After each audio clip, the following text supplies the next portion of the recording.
What is going on, my degenerate gamblers? Happy 4th of July to those of you who are stateside here. The rest of you around the world, it's any old regular Monday, and we got fights to talk about, baby. The rest of the family's at a barbecue. They're ordering pizza. They're getting a tan by the pool. Instead, my bald, pasty ass is right here in front of the camera talking to you guys about some fights. We're coming off a good little week. We got the blue Die Hard Stimmy shirt out. The 7-unit bet train continues. Undefeated 4-0 when we lock that in. How about Jalen Turner, man? I'm gonna say it's because I bought the card. I'm gonna say it's all because I bought the man's card. But we are pumped up. We're feeling good. The tingly hairs on the back of the neck are leading us to good decisions. I am all about it right now. How's everybody doing? Bro, some dad in the chat ready to go. I love Clinty, baby. Bufo on the beat. We got Dixon Sender. We got Sean V. Mushroom, what's up, buddy? We got James Vidala, Travis M. We got Olive Boom. I am Dream. I can't say that fast. I was not prepared. Any action, sports, podcast on the show here today. Justin, how you doing, buddy? Sean V. All right, guys, we got a card to get into. We got some fights to talk about, and we're going to have to move it along right away because I don't have just any guest for you all this evening. We're doing the whole Pub Sports Radio roundtable for you here on the 4th of July. First and foremost, I want to bring in my guy, my betting nemesis, a man who I love and respect so much and hate at the same time, MMA Locker Room. How you doing today, buddy? Hey, what's good? What's good? Welcome. Just here for Pub Sports, your number one MMA source. Let's get it started, man. Let's go. For the people who don't know, Locker Room and I tend to kind of attack fights differently. We almost disagree on like 80% of the picks we disagree on. However, when the man and I agree, we tend to hit an extremely high rate. I put out a poll, Locker Room, over under 5.5 fights that you and I will agree on the show today. Do you want to take a swing at which way that poll ended up? I'll say over. You're right. 60% of the people think we will agree on over 5.5 fights. We'll keep that in mind going forward. Next up, we got my guy, my partner in crime when it comes to doing shots of fireball, Danny Betts. What's up, Danny? How you doing, buddy? You're muted. And he left. Oh no, I'm back, boys. Let's go. What up, everybody in the chat? Appreciate everybody out there, and Clint, man, for having me, man. I can't start this, and you called it already. I can't start this without having a shot of fireballs. Happy July 4th. I've been running outside all day with my kids and my godson and stuff, but I'm ready to talk some fights, have some shot of fireball. Let's get it. My man, let's go. Came ready with the fireball. I love it. Let's go. And yeah, I agree, man. Shout out to Jalen Turner, man, for catching that bet for me. Plus 800 for the sub. That number was insane. Let's get it. Let's keep it moving. I love it. Let's go. Yeah, that was a nice one, man. I mean, to get Jalen Turner too at that money line price at a -120. Oh, drink them up, boys. Let's go. All right, we got one more. We got one more for you. Billy, my guy, completing the quadrilogy here. My man, Billy Briz. How you doing, buddy? I'm doing good, Clint. Nice little 4th of July, Monday. Crazy fights over the weekend. We got the NFT strike deal over here at Pub Sports Radio. So just been going on the website, looking around at some NFTs and stuff like that. So it's been fun. If you guys want to look at that, go over to Pub Sports Radio on the Twitter and check out the link, man. Yesterday, I think it was yesterday was the Izzy Day, right? If I'm not to be mistaken, it was this song they dropped. Izzy Days tomorrow. Yesterday was the Legend Pack. Thanks for bringing that up, Billy, because I will be opening up one of the Legend Packs that I purchased yesterday. So definitely for bringing that up. Yeah, the Legend Pack came out yesterday. We'll be opening it live on the Die Hard MMA podcast too, man. Only place you got opening up UFC NFTs right here on Pup Sports. I love it. I love it. We got that new deal, so everybody make sure to check that out. All right, guys, we're talking UFC Vegas 58 this week. We are once again in the Apex, and hey, my guy Skywalker DFS noticing the swag. We got the signed Sam Hughes walkout in the background. She was nice enough to donate that to the podcast. Makes me feel good. But we got to get started, guys. There's a lot of fights for us to talk about here today. Unfortunately, it looks like we've lost one or two. So hopefully we get a couple of fill-ins as we go throughout the week. First and foremost, got to let everybody know the lines today are presented by Superbook Sports.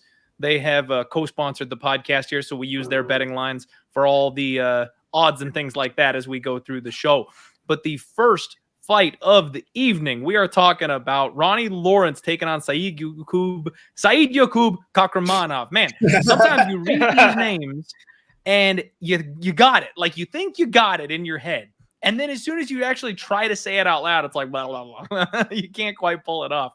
Man, this is a hell of a start to this card. This is going to be a high-level matchup. Saidyokub is 9-2. Ronnie Lawrence is 8-1. We know all about Ronnie Lawrence's crazy high pace with the constant grappling, gas tank, just mauls people. His striking is coming along. He dropped Mana Martinez in round 1 in his last fight. He's one of these guys that rides the body lock and just chain grapples you down to the mat. But Saidyokub, man, this guy's got some good grappling too. Good balance, good get-up game. Tight squeeze. He jumps that ghillie. He's not afraid to do it because he's not afraid of being on the ground. He came in and made his UFC debut against Trevin 5-star Jones, and on short notice cooked the man. Like, absolutely phenomenal performance from Saidyokub, and this is a very closely lined fight. I'm interested to hear what all you guys have to say because there's a lot of hot opinions already on this one on Twitter this week. Said is a plus 115 underdog. Ronnie Lawrence has bumped to a minus 135 favorite, and well, I guess I was going to go to locker room first. Billy,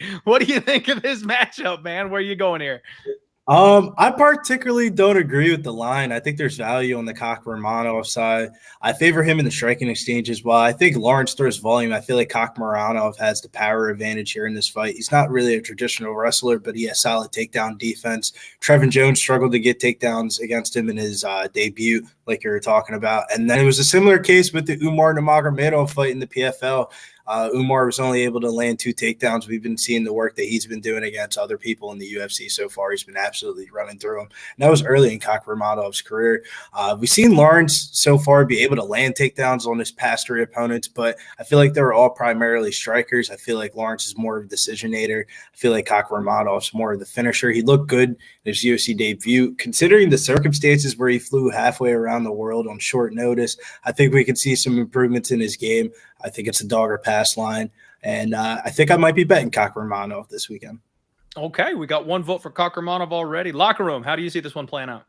Man, it's going to be a good fight right here, man. The opening lines, you have Ronnie Lawrence opened up at a minus 160. Now he's all the way down to, I think, a minus 115.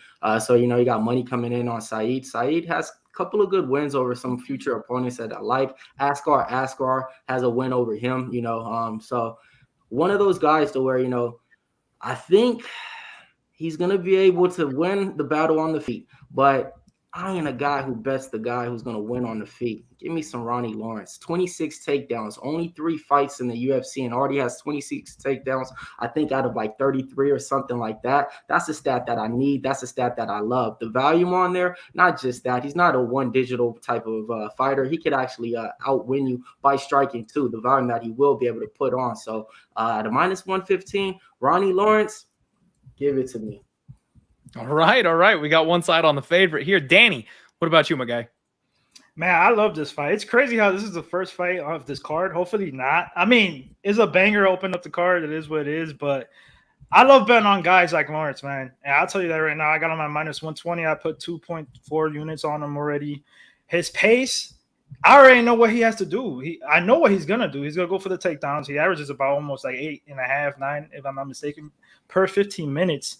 And I'm a big fan of Said, and I'm going to bet him in the future. But style-wise, just with the pace, and somebody, I think Mushroom put it in the chat, round 3 or decision for Lawrence is a good bet in my eyes. And then you could sprinkle round 3 separately if you do that. because you get probably like plus 1,400 or something like that. Because I could see a late finish. My only thing is a finish here for Saeed. That's the only way I think he wins this one. You know, he's got power in his hands. He's got submissions. You know, he's got that guillotine and things like that. So Lawrence has to be careful. But just with the pace, he's going to be relentless. Even if he doesn't get the takedown, he's going to push him against the fence, clinch up, make you dirty, outvalue him by a ton. And I think he gets it done either by a late stoppage or decision. All right. I'm going to side with you guys on Ronnie Lawrence, if I'm being honest with you. I like Saeed.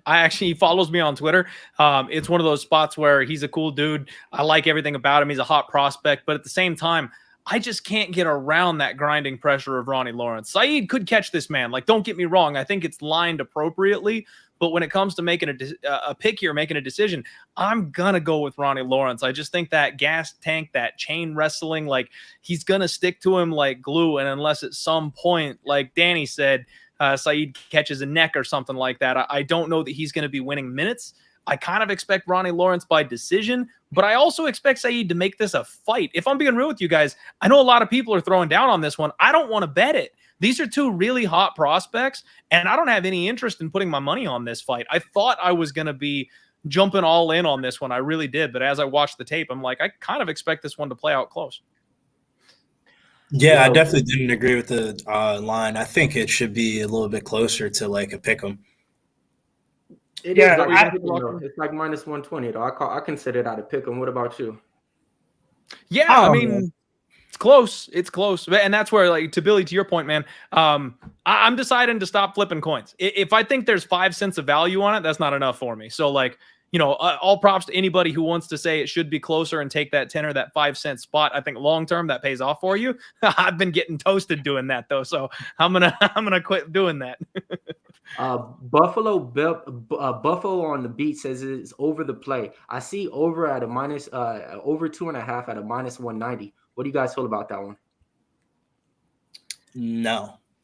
I would not want to do that. I think Ronnie Lawrence is a decisionator, but I feel like Kakhramonov is more of the moment winner, and he has a definite ability to get this finish over Ronnie Lawrence. I think Ronnie Lawrence is coming in this fight a little bit overrated.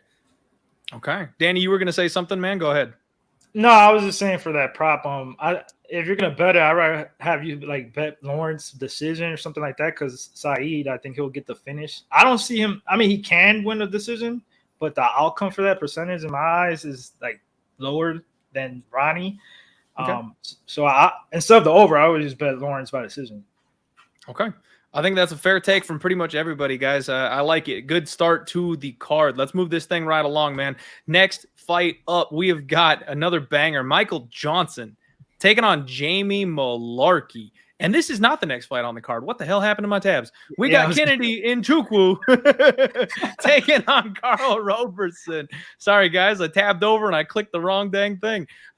This is a fight that I'm super excited for. So I have been going back to the well with Kennedy Nzechukwu a lot. And I know a lot of people have been ups and downs with this guy. So I'm going to save for my turn, but you all know I love me some Kennedy. Locker room, let's start off with you on this one, man. How do you see this fight playing out?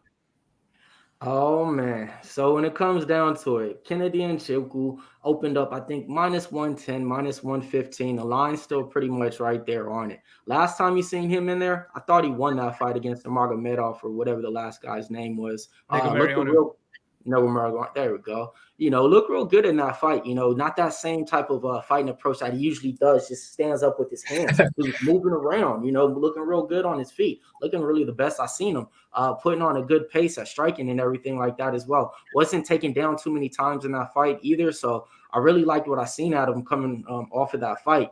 Karl Roberson, I'll be honest, man. I don't remember the last time I seen this guy look good. And I remember all the last times I seen him look bad. You know, and just one thing that reminds me, when it comes to fight IQ, I grade Karl Roberson like a C-. Training camp, not the best. This type of matchup is kind of be a striker versus striker, so, you know, similar fight. And on the striking, I got to give it to Karl Roberson just because he is more dangerous. When it comes to the wrestling and grappling, none of them are really going to try to commit to it, you know, defensively. I want to say Kennedy gets the A+ in that just because that's what he's more focused on, holding up his hands and everything. The cardio grade, I got to give it to Kennedy as well. And And also, I look at it as, do I want to bet on it, or is this going to be a fight that I'm going to regret? So I'm going to bet it. I'm taking Kennedy minus 110. I got him. It's one of those things to where I think right now he's putting it together. His reach, his distance, his size, what he opposes to these people in this weight class, it's nothing like it. You know, it's kind of like a unicorn in a sense. If he could just put it all together, I actually think that he's something to be reckoned with in this division. Kind of green when it comes to it, you know, but he's training at the better camp. You know, I think he's training at Sanford MMA over there with them. So I got to go with Kennedy in this fight. Just Karl Roberson. Nothing that I've seen that really caught my eye within the last couple of fights. All right. Strong feelings there from Locker Room. Danny, you're up next, man. Man, this is going to be a 2 for 2 for me and my boy Mills. We don't really disagree like you guys do, you and Clint. But usually when me and him are together, then, yeah, it's pretty good. But I remember specifically Kennedy in his last fight. I had no money on that fight, and I knew Mills did. And being a boxing guy and, you know, analyzing people's striking and things like that, I saw a lot of improvements, man. One of the things was, like Mills was saying, like, he didn't shut up in that first round. He was going straight forward. He was actually – one of my biggest pet peeves is when – I'm a curse, sorry. When motherfuckers got a long-ass reach, 9 inches or more, and they don't know how to use it, or they don't use it. And the last 2 fights, especially his last one, he's been using that jab just consistently. Not a lot, you know, not crazy volume, but, you know, consistent, walking you down and things like that. And I could see finally some improvements in his game. And the only reason I think he should be a bigger favorite in this one, the only reason he's not is because it's the last fight. He won that fight, but since he, you know, had a couple of eye pokes in that point deduction, this is why it's a pick 'em. So I took him at minus 115. And that's it, man. I think he gets it in the back. And plus I can't trust Roberson, man. Somebody in the chat put it, he's a quitter. Plus his durability, man. And I know he gets finished by guys like Vittori and other guys like that, but all his fights that he gets finished is just like he does not want to be there. I can't see him grappling Kennedy, because Kennedy's, you know, he's huge. He's got the range. He's got good takedown defense, and I can't even see him out striking him at all. If this is going to be a striking match, give me Kennedy all day. Okay. Hey, for anybody keeping track, this is going to be 2 for 2. I'm going to make it a 3-peat. Guys, I like Kennedy in this spot as well, and that's 2 fights in a row that Mills and I have agreed on here on this card, so those over tickets are looking pretty nice. I like Kennedy a lot, and I've gone to the well with him before. I dodged that bullet last time around, guys, and I've said the same things that you guys have. He's young. He's got that physical advantage. If he puts it all together, he's going to be a problem. 80% takedown defense, 9-inch reach advantage. And I actually did think he won the fight against Negumereanu. I thought that thing should have been scored a draw with that point deduction. I'm kind of surprised that it went enough of his way for him to actually get his hand raised at the end of it. So that's one of those things where a young fighter still learning lessons, still putting it together against a guy that I thought was kind of worst case scenario opponent for him. He actually had a damn good showing. So coming off that loss, I do think we're getting a little bit of a buy low spot. Karl Roberson, 9-5. He's fought the tougher level of competition in the UFC for sure, but he's kind of a kickboxer turned grappler, man. Like, he always wants to grapple. You're not taking down Kennedy and Nzechukwu. He's a 185er who's fighting up at 205, and Kennedy is a giant 205er. Like, I just think the physicality is going to be a bit of a problem. Can Roberson bust inside the pocket, land a big hook or something and put Kennedy down? Yeah, he probably can. You know, he probably can win this thing by knockout. But I almost think that's his only path to victory. I don't see him out-voluming Kennedy, obviously. I don't see him taking Kennedy down and submitting him, because good luck taking him down in the first place. And if we're going volume on the feet, that's all Nzechukwu. So, yeah, man, I like Kennedy, and I'm probably going to end up having a bet on him in the next couple of hours after the show, because I think that line is going to start to move eventually. Billy, are we completing the round table here, or are you on the other side? Yeah, first shouts to Zach for the dono, but I was going to get that after you talked. Yeah, no, I was going to say, because he double commented. Roberson's a former kickboxer from Glory, transitioned to MMA in 2015, and it's inevitable that he has some leaks in his game. Mostly it's his submission defense, but like you were talking about, Clint, moving up a weight class is where is the big red flag here for me. The history about him has been, if you moved up a weight class, maybe it doesn't get submitted. Well, Roundtree came out there and absolutely starched him on the feet. Kennedy would be the much longer fighter. He has the physical advantage, his 4-inch height. 8-inch reach. I think this fight's going to take place on the feet.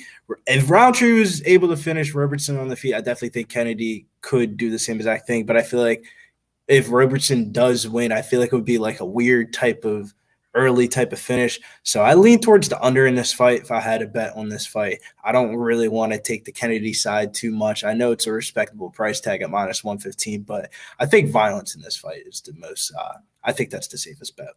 I don't hate that at all, Billy. I really don't. That's not a bad look. And looking over at Superbook Sports, we do have a pick'em price tag, -110 on either side. They don't have a total posted for this one. Let me see. What line are you getting on the under or the total? Hasn't came out yet, but I expect this to probably be over under 1.5. Let me see real quick if they got anything overseas here. Yeah, it looks like, you know what, 2.5. It's at -105 to the over and -125 to the under. The 1.5 is -180 to the over and +158 to the under. So if that gives you any idea, you know, something we might actually get a 2.5 when it opens up here stateside. Yeah, if it opens up here stateside 2.5, I'm definitely going to take the under. Okay. All right. I like it. Shout out to our guy, Zach, here saying, appreciate the job you do each card. Clint, great guest, positivity each week in and week out. Helped me have a great week last week. Need to get back to the community this week. Like my guy, Liam Fight Picks. That's right. Good guys rise. Liam is my boy. We do everything we can to surround ourselves with positive people here. Zach, you are one of them. Thank you so much for the donation, helping us keep the train rolling here at Pub Sports Radio. All right, everybody. Absolutely love what we're hearing so far on these first couple spots. But the next one, I got a heater. 127 live viewers already. Do us a favor, everybody. Smash that like button. You know that keeps the wheels turning here on these live streams. Next up, Cody Brundage taking on Tresean Gore. And I have got some thoughts on this one, boys. I will just, you know what? Like, I'm so used to leading off. I'm going to keep the round table going because that's what we're doing. Danny, now's your chance, man. Lead this thing off. Talk to me about this fight. How do you feel about this matchup? Man, you should have saved me for that. Well, we can save you for that. Man, I love this fight, man. I've been a Gore fan ever since, you know, he's been coming up or whatever, and I bet against him. I know a lot of us did with Battle. He's definitely got potential. He's only got a couple fights, 4 or 5 fights in MMA, and every fight you see an improvement. Like, the guy's strong as hell, good takedown defense. His striking is good, but he doesn't throw enough for my liking, man. And the thing is too, he kind of slows down a little bit later on. I really want to fade Brundage here. And I'll keep it honest. I know my boy Clint has a bet for this one. I don't know about Billy or Mills, but if you guys convince me good enough, man, I might have to sprinkle something on this. Because, like, Brundage, I know he's got good grappling. He could make this dirty, pinch up, maybe takedowns here and there. But I can't see Brundage taking down Gore consistently. And if he does, I could see him gassing out. And I can't bet on Brundage just because I don't bet. I have a rule for myself. If I see that your durability, even if you don't get knocked out a lot, if I see you get hurt all the time, Brundage gets hurt all the time, man. And facing a guy like Gore with so much power, he could put this guy to sleep, man. No bet for me, but I'm leaning Gore on this one. Okay. I completely agree with you, man. And not only do I agree with you that it's Gore, but I'm big on Gore here. I got the opening line there, the -120, I think. And I did go ahead and do 4.8 units to win for. This is a big boy bet for me on this one, guys. I really like Gore in this spot. He is a strong, powerful wrestler. He was training at a good gym. He was over there at Sanford MMA. But according to my guy, James freaking Lynch, with all the insider info, these fighter interviews, he has moved over and got work in with Jared Cannonier for that last fight for the title shot. So he's been working at MMA Lab and, you guessed it, Fight Ready out here in MMA. So combining, those two gyms, not an easy thing to do.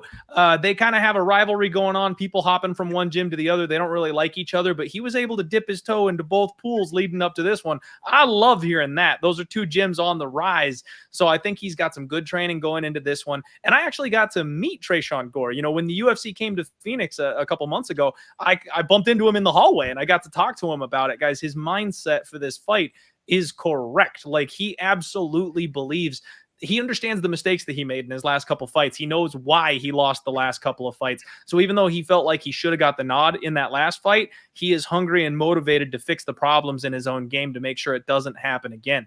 Cody Brundage, he's your classic Factory X Muay Thai striker, right? Like, he likes to go to that calf kick. He likes the bouncy karate style, except he doesn't have the physical advantages or the footwork for somebody like Bryan Battle. He can't emulate that same game plan. I was big on Bryan Battle. I was one of the few people that bet Bryan Battle against Gore in that last fight, just because I felt like it was a really good stylistic matchup for him. This is the flip side of that. I think Brundage is going to have a real tough time dealing with Tresean Gore. He's a primary grappler, and he got his ass beat by Dalcha Lungiambula in round 1. All props to him for digging deep and staying in that thing and grabbing a neck the way that he did. But you're not going to have a guy like Gore gas out the way that Dalcha does. If he picks his shots and rips the body the way that he does, he can counter grapple. You're not going to catch this guy in a fluke sub. I really think this is just kind of a perfect stylistic matchup for Gore. And I also think that this is a buy low price tag on Gore. You guys remember, everybody was ready to crown this dude king of the tough series, and he's been a big overpriced favorite since then because everyone was so hyped on him. Now everybody's talking Brundage because he dropped a couple of UFC fights. Buy low, baby. I'm in on Tresean Gore for this one, and I'm going to go as far as to say round 2 TKO. Billy, what about you, man? Yeah, I do agree with you on the buy low spot here for Gore. I got burnt by Gore in the first fight. I definitely did bet him against Bryan Battle. So I'm kind of on the edgy side because he's so low volume on the feet, more of a counter puncher that I wish he would just go for it, because if he just went for it, I definitely feel like he could oppose some problems for Cody Brundage, who was hurt early in that fight against Dalcha. Don't be fooled by the submission, because he almost got knocked the fuck out by Dalcha before the submission. I definitely feel like Tresean Gore, if he went for it in the first round, I definitely feel like he can impose the same exact thing, maybe a Tresean Gore knockout prop. But I don't know, man. If Cody Brundage could get takedowns here against Gore, I definitely think this fight could be greasy, but I feel like Gore is going to be able to defend the takedowns. I feel like the UFC wants him to win this fight pretty substantially, and we're only seeing a -115 price tag. Usually price tags in this spot are usually like -150, -175, so maybe there's some proof in the pudding. I think I'm going to wait a little bit, see how this line turns out later in the week. It might go up to -125, but it's worth it. I kind of want to see how these two face off against each other and what the vibes are for this fight, because I feel like Tresean Gore, let's say if he's a little bit too relaxed coming into this fight, I definitely feel like he just tries to pick and pot shot, and that's not enough to win fights nowadays. If somebody's going to be leaning up against you, I feel like Cody Brundage is going to be more of the minute winner and Gore is more of the moment winner, but Gore could definitely get the first round knockout, and we see none of this happen.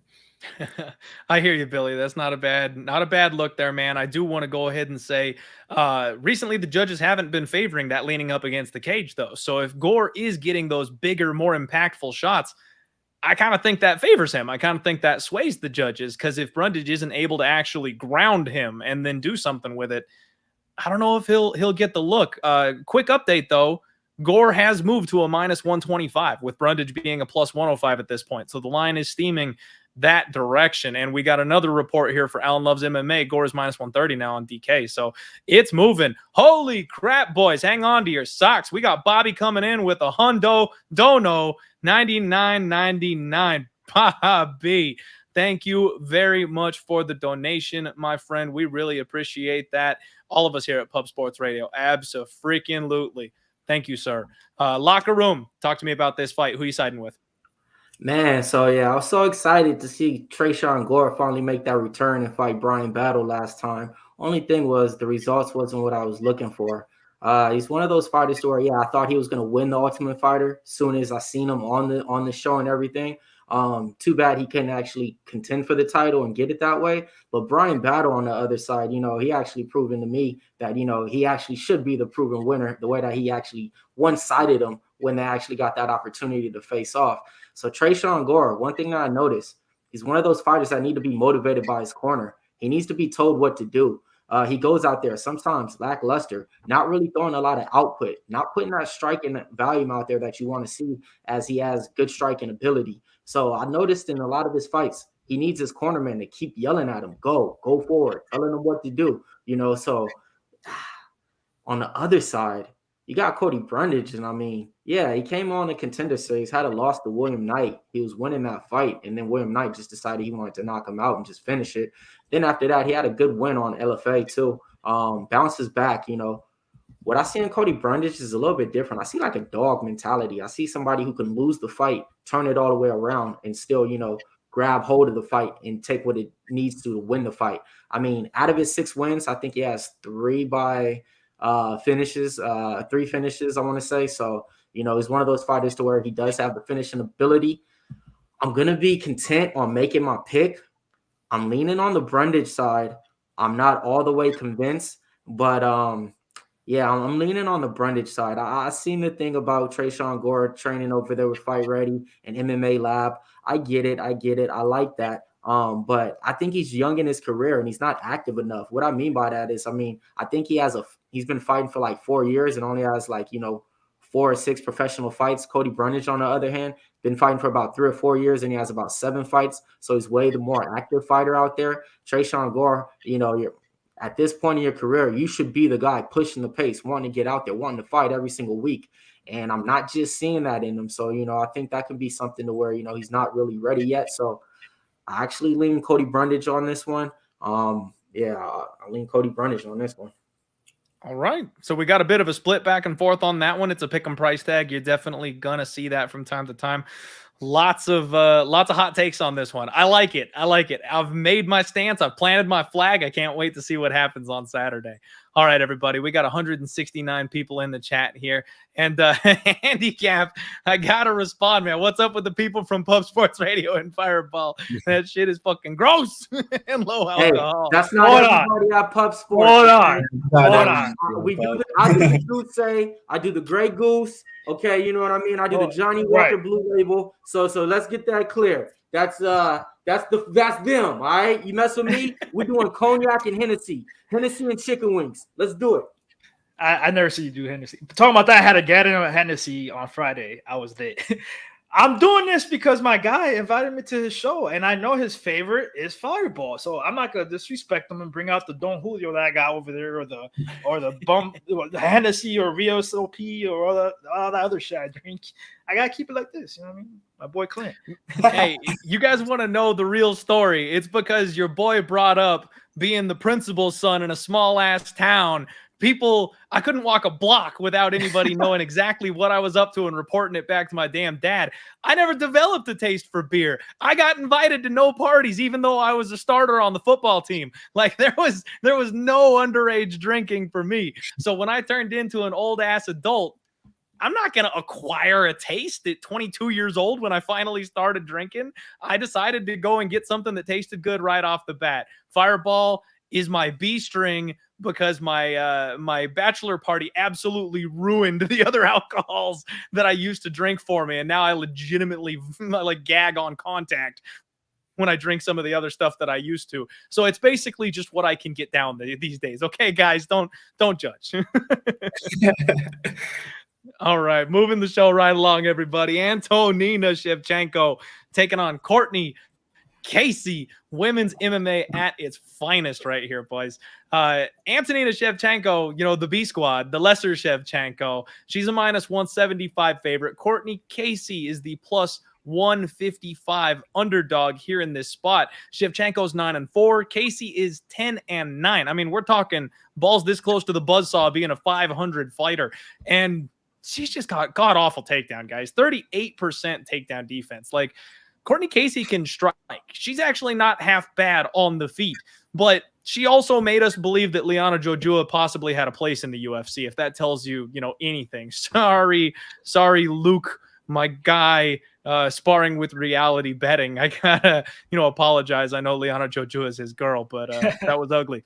I mean, she's got some good Anderson Silva style front kicks to the face, but all her wins are like less than UFC level competition, right? I think she's got one split decision win over like a current UFC rostered fighter in Angela Hill. Antonina Shevchenko, right now, not much better, 1-3 in her last 4, but she's at least fighting contenders. She's fighting KGB Lee and girls like that. And she's getting better, even though she's a bit older.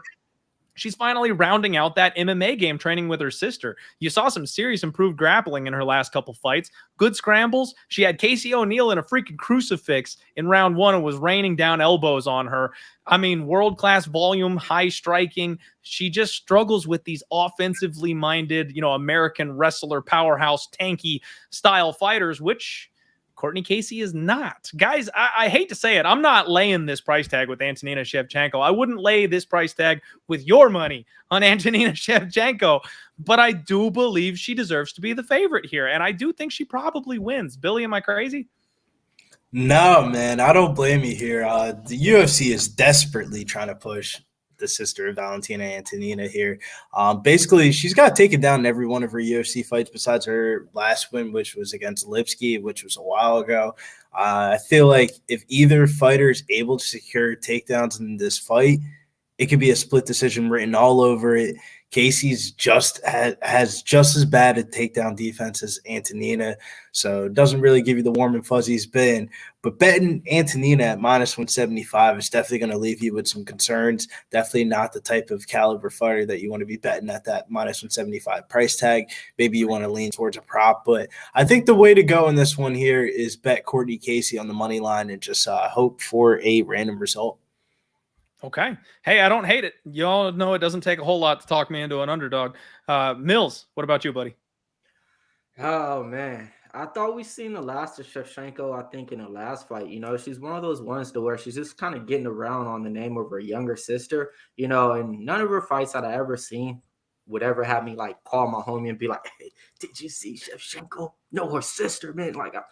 So it's never been a worth mentionable fight. I think she's 2-6 in her last 6 fights. I mean, do the ratio with that. I mean, that's not a good stat at all. On the other side, if you're paying -170 for that, just Venmo it right now and send it to me. I got something better for you to do, all right? Just trust me, all right?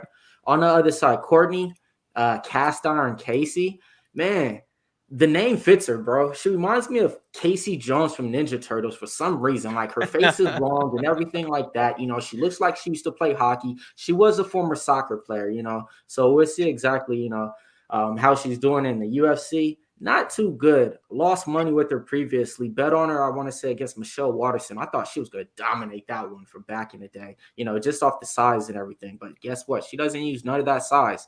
She's a big woman. You know what I mean? But she doesn't use it in that cage or that octagon, none of that vernacular that you see. But if you're going to ask me who am I going to be betting on, I'm going to be betting on Courtney Casey. I mean, she's married or, boyfriend and girlfriend with Jakar Close. So that means that, they have that tight connection where they're training. They're both trying to get right for the fights. Jakar Close, you've seen what he did. He just reconciled with his former camp. So now he's back over there training. So, you know what that means. Now you can bring your girl back in over and start training too. True. So I lean Courtney Casey in this one, man. I actually do. And I'm not going to make it like an official play or a bet, but I'll probably have some action on it by the time the fight starts because I think, I think she has the tools to win in this fight. And how I look at it, too, off the fight IQ, I see both of them the same as a C average. This type of matchup is the same, striker versus a boxer, if you want to say that. When it comes to the striking, you got to favor Shevchenko just because she does have that Muay Thai background. But that Muay Thai background doesn't really transfer to her MMA career. When it comes to the wrestling and grappling, you got to go with Casey. Finishing ability, I think they're both the same. The cardio grade, I do say that Shevchenko has a better cardio. It's not going to be one of those things I'm going to say that I bet it or regret it. It's one of those things I'm probably just going to say I'll just take it off and, wait for the next fight. Okay, and for those wondering about the fireball, we call that a fireball and popcorn fight, ladies and gentlemen. Get a snack, grab a drink, just walk away from the TV, enjoy it from the couch. Don't got to bet this one. And shout out real quick, my guy, the Sports Keg, Jay in the house. What's up, buddy? Good luck to you as well. I'm sure we'll be chatting in the DMs a little bit later. Danny, are you going to be joining these other two yahoos on the dog, or are you leaning with me on the favorite? What's up? Well, you brought up Fireball, so I got to shout out Bobby again for that dono, bro. I got to give him a shot. I got to give him a shot. Let's go. Hey, there you go. For the dono, man. Shout out to Bobby. Let's get it. Much deserved. Big ups to Bobby. There you go, Danny. There we go. Yes, That's sir. a good shot.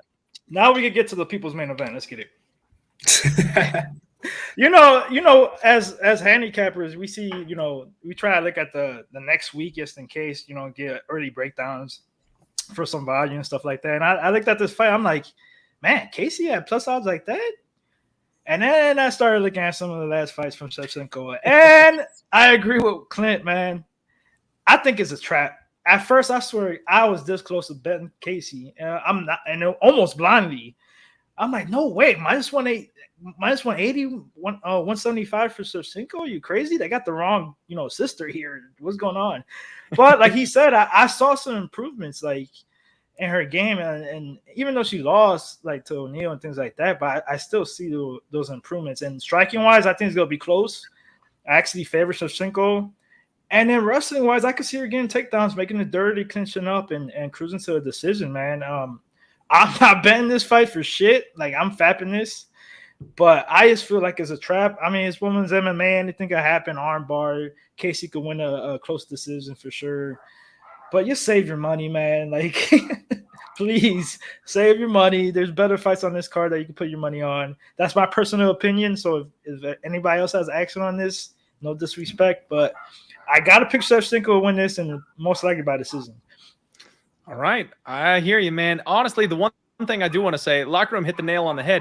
They call her cast iron for a reason. Like, she does not get knocked out. Casey is durable as all hell. But the one thing she does do is she taps. For being such a high-level jiu-jitsu practitioner by her belt, I think she's a brown belt. She might have been promoted to black belt recently, but she's a high-level jiu-jitsu player, and she still somehow manages to get tapped almost every time she loses.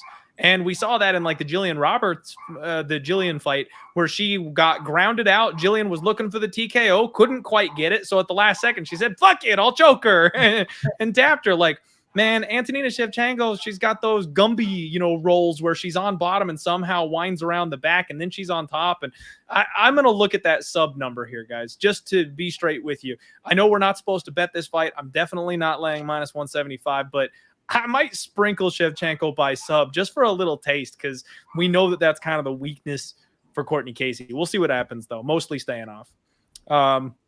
Real quick, I do want to shout out Marcel. If you guys don't follow Big Marcel 24 on Twitter, best updates in the game. Jamie Pickett versus Dennis Tulian is officially canceled. I wasn't sure if we lost it or not, but it is officially canceled. Austin Lingo, we know, is out, so the David Onama fight is off the card, and he did confirm that Onama will not remain on this card. They could not get a short notice fill-in for him. So sad news.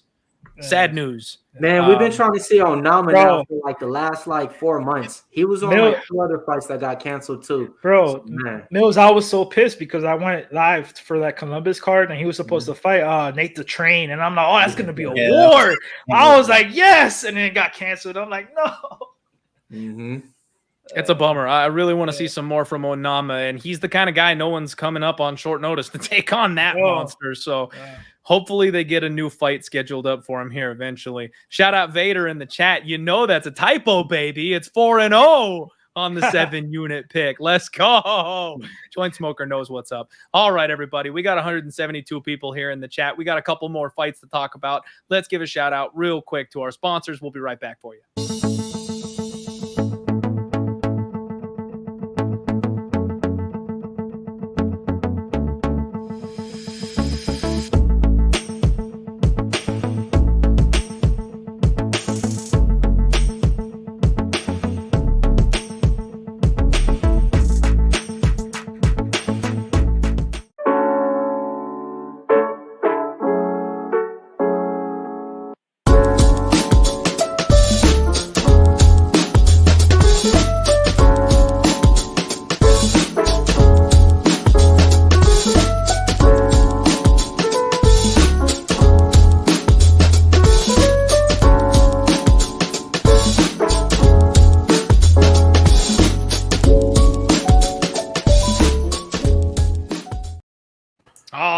Welcome back, everybody. This is the Die Hard MMA podcast on Pub Sports Radio, and I'm joined by the boys, Billy Briz, MMA Locker Room, Danny Betts. Make sure you get out there on Twitter, give all these boys a follow. And Vader, I was just giving you shit, buddy. I know. we're all good. Next fight up, we got Aiemann Zahabi taking on Ricky Turcios. I'm having a real hard time wrapping my brain around this one, guys. This is one of those matchups where when you kind of read the names together, it takes you a second. You're like, the fuck? Like I was never expecting to see these two names next to each other on a piece of paper. Billy, I believe it's your turn, my guy. Kick this one off. Talk about this fight and how do you think this one plays out?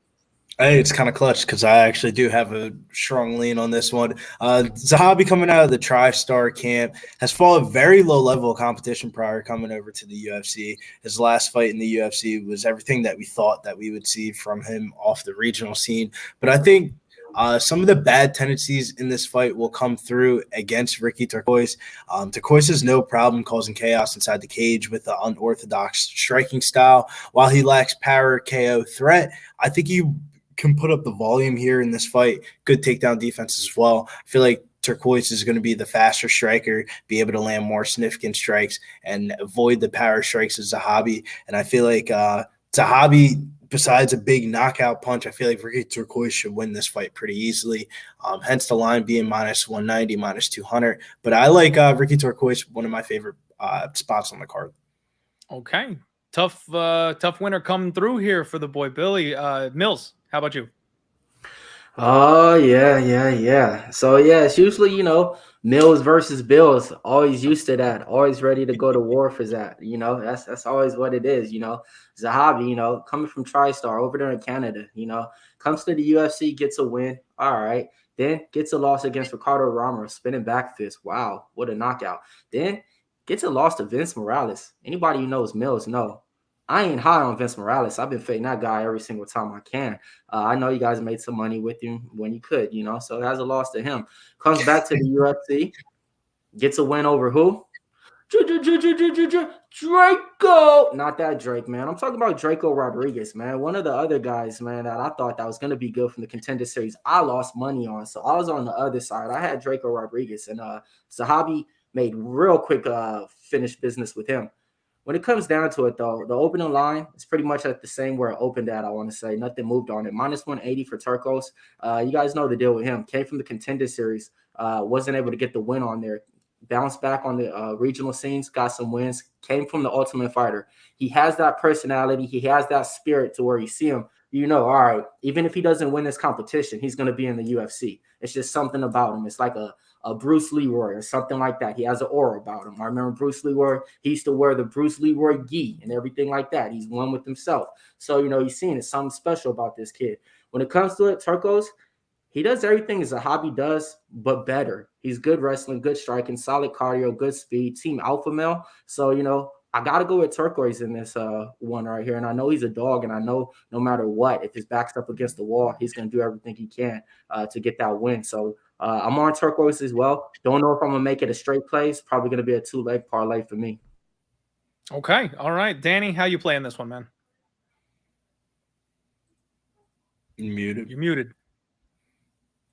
I agree with everything these guys said, man. I can't add a lot to it, but I know official bet on this one. So he doesn't throw a lot, man. I never liked this game either. And like Mill said, he beat Draco. I've never been high on Draco ever.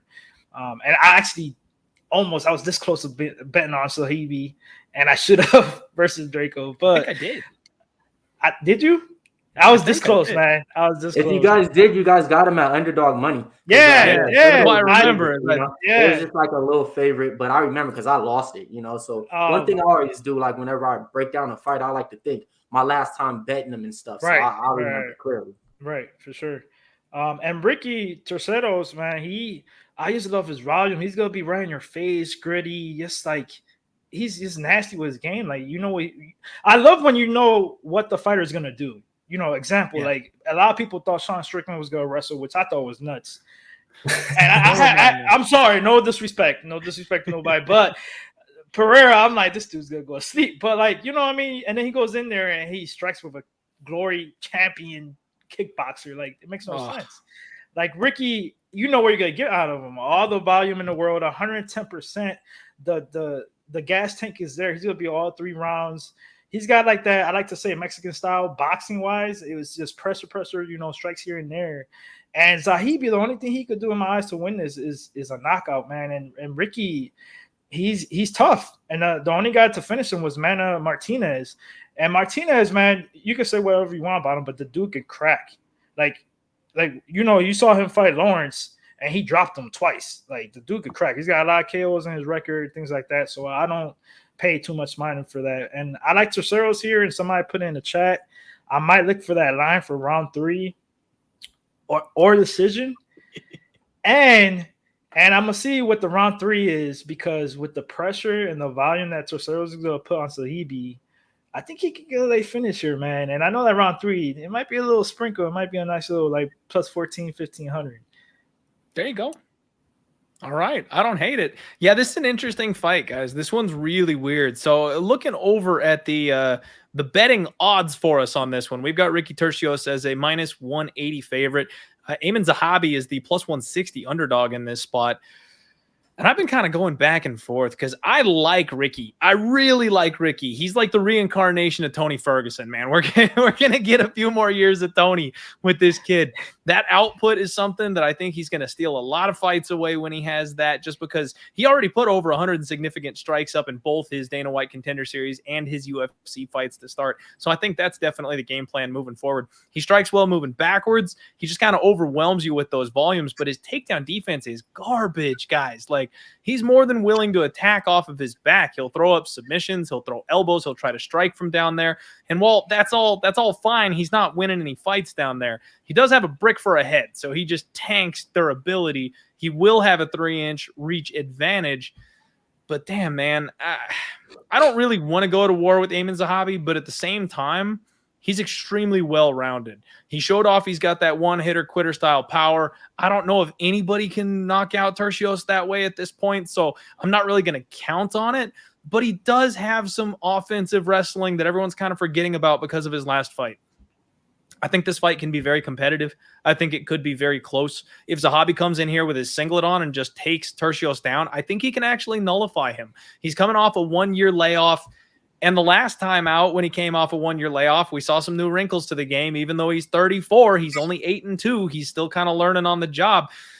I don't want to touch this one, guys. I'm going to pick Ricky Turcios to get the win at this point, but I'm not laying minus 180 on him just because there's so many gaps that can be taken advantage of by somebody like Aiemann Zahabi. So it's kind of a dog or pass betting for me, but I'm kind of rooting for Ricky on a personal level, and I think he might get his hand raised at the end of it. I just think it's going to be close.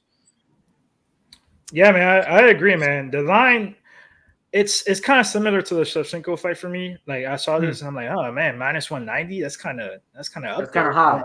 Yeah, I agree. So that's why I'm trying to look for a prop. I haven't bet anything on this fight yet, but like, decision would be my pick, but like, I could see a late stoppage, even though he doesn't have a lot of finishes. But yeah, I agree though. That line is a little bit off. The reason and I think. Go ahead, Clint. Oh, I'm sorry. No, go ahead, locker room. No, the reason why I say too is high is like, you gotta look at minus 180, minus 190. I mean, the guy fighting in the main event is what, minus 200, minus 210. So, it's like, if you're gonna, if you're comparing numbers and stuff, you're like, all right, am I really gonna pay this number for him at this price when I can get, another fighter, at this price too? So, yeah, that's why I said I'm looking for something to maybe parlay it with, but that's the pick though, as far as like the winning the fight and everything. I think he has the tools for everything, but yeah, it's just I don't want to lay 2-1 on that fight. You know what I mean? So especially at the Ronnie Lawrence minus 115 price tags and stuff. Yeah, that's a difference. You lose a bet like that, you're losing one bet. You lose a minus 180, folks, you're losing technically 2 bets. So that's how you got to look at it too. That's facts. That's a great way to look at it. And honestly, I think Danny said something that's really smart here. We don't have a total at this point on this fight, but I would keep a close eye on this one, because if it comes out and based on that knockout from Zahabi, if they're expecting a finish here, I do think this one goes the full 15 minutes. I think we're going to see the judges' scorecards. So I'd be interested in an overlook depending on that line when it drops. Yeah, I definitely think that could be the sharpest look on the fight. Is fight goes to distance. Yeah, because right now it's minus 150. Fight goes the distance. That's not bad. That's not bad at all. Because to be honest, man, we always got to think about the judges, and we could have another bet online right now. We could have another. Yeah, but never mind. I don't need to let them know, but yeah. We could have another fight like what the judges like. More volume or Zahabi, cracking, low volume, but when he cracks, he cracks. So Are you saying a split decision, Danny? You never know, man. You know I love my split. He's like, I'm ready. Speaking of that split, we all thought this one. Well, I did. I thought this was a lock split, right? Somebody told me about it the day of. They had the co-main event, Alexander versus Max, as a split. Yeah. That shit wasn't no split. Like, just think about it. A fight like that to where like, oh no, it was so close. It's so close. It's supposed to be, and that shit wasn't that at all. So that was the surprise one that I just bring up as a recent, where it's like, oh no, we had it wrong in that one. No, for sure, man. Hey, I knew, dude. Go ahead, Clint. I thought I was going to cash my split ticket on the ladies fight, man. Jessica, I getting round 2. I was like, man, you're telling me that Sal D'Amato will sign up and give everybody's favorite pink-haired cotton candy boy round 1 against Munoz, but he won't give me round 3 for Jessica I to cash my split ticket. Come on, Sal. I thought we were boys. Go ahead, Danny. No, I was just talking about that Volkanovski fight, man. I knew it was crazy because I'm a huge Max Holloway fan, but I'm like, the way that Volkanovski's looking, man, he's gonna push for that finish. And I had round 4 and 5. And I'm like, stop it! That cut is horrible. Stop it! I had round 4 and 5 with decision. I mean, I can't see the way, but I'm like, stop it! I'm trying to be greedy because I had rounds 4 and 5 sprinkled. I thought you were gonna get that stoppage, man. I really thought we'd bring the doctor in at some point. It was close. We all got close. And don't ever bring up Sean Strickland grappling ever again, man. My 3-leg submission special. We got the first one with Polyarenko. We got Turner for leg 2. This was like 3,000 to 1 on a submission special, and I just needed Sean Strickland to take the man down. Nope, flat-footed walking. Come on, Sean, damn it. All right, next fight up, Cynthia Calvillo taking on Nina Nunes, and I'm amped up for this one. I am ready to hear some opinions about this fight. I think we're going to see some crazy hot takes this week, boys. I think we are on my guy Mills. Want to go ahead and start us off on this one? Let's go, man. Yeah, Cece, let's go. She's one of those fighters to where when she's in there, you know what she's going to bring. She's always going to be trying to take your back, a.k.a. JanSport season. That's when you get high up on your back, get as tight as you can. If you don't do that, you get them down to the ground and you lay on them like a sleeping bag. So that's usually her fighting game plan, right? But not as of late. Right now, she's on a 3-fight losing streak. You look at the opponents that she lost to. Some might say, the great caliber and give them a story on, why she should have lost to them and a good reason. I look at it like this. A loss is a loss. And right now, I've been losing money on Cynthia Calvillo. So the opening line is at I think a -150 on Cynthia, but she's fighting Nina Nunes on the other side. Man, I never liked her. I didn't like her when she had another name, So her last time fighting, I want to say she got her ass whooped by not her ass whooped. She got beat by Mackenzie Dern, my girl. That's who I usually bet on in women's MMA. Before that, took a lot of time off. Never was really impressed with her. She comes back after the family, after going, giving birth and everything like that. Has a great story. I think she's checked out. And if she ain't checked out, guess what? I don't think she's in the gym learning anything new. I don't think she's training with killers trying to get rich no more. She's already married to a millionaire. She can kick her feet up now and relax. All right, wow. You fought in the UFC. Were you ever going to be champion? No. Were you ever going to be a millionaire? No. But guess what? You accomplished one of them because now you're married to one, and you have a child with one. So, okay, you're not really checked in. If you were, we would be seeing you in the octagon and stuff like that, seeing, you training with these young up-and-coming fighters. My last time seeing her, she was in the Ultimate Fighter, helping Amanda Nunes, looking like a side coach, like a helper on the team, part of the training staff. Nothing I'm impressed with, man. I ain't trying to learn nothing from you, Nina. On the other hand, Cynthia Calvillo just looked like dog shit. So it's one of those fights to where I ain't betting nothing on this. If you're going to ask me who's going to win the fight, I will say Cynthia Calvillo, and I will say she's probably going to finish it with inside the distance. But I don't feel comfortable parlaying anything. I don't even feel comfortable with the over 2.5. None of that shit. Stay away. Okay, complete stay away. Danny, what about you? Man, this fight has a lot of things, man, because Cynthia, she's been making me a lot of money Because I fade the fuck out of her, man. Right. That's why I'm like, Dude, man, so look, I lost with her twice, and I'm like, I can't do it no more.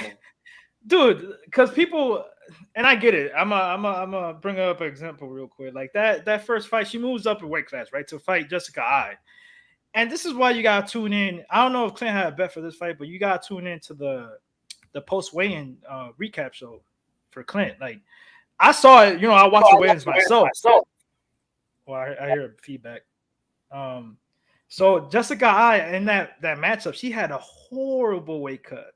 So for Calvillo, Cynthia, for her first matchup at that weight class, it was easy. And then Ai is not, high up there. Obviously, she was retired. I was never high on Jessica Ai. Then her next fight, she's a huge favorite against Shevchenko. Like, I got Shevchenko at plus 250, plus 300.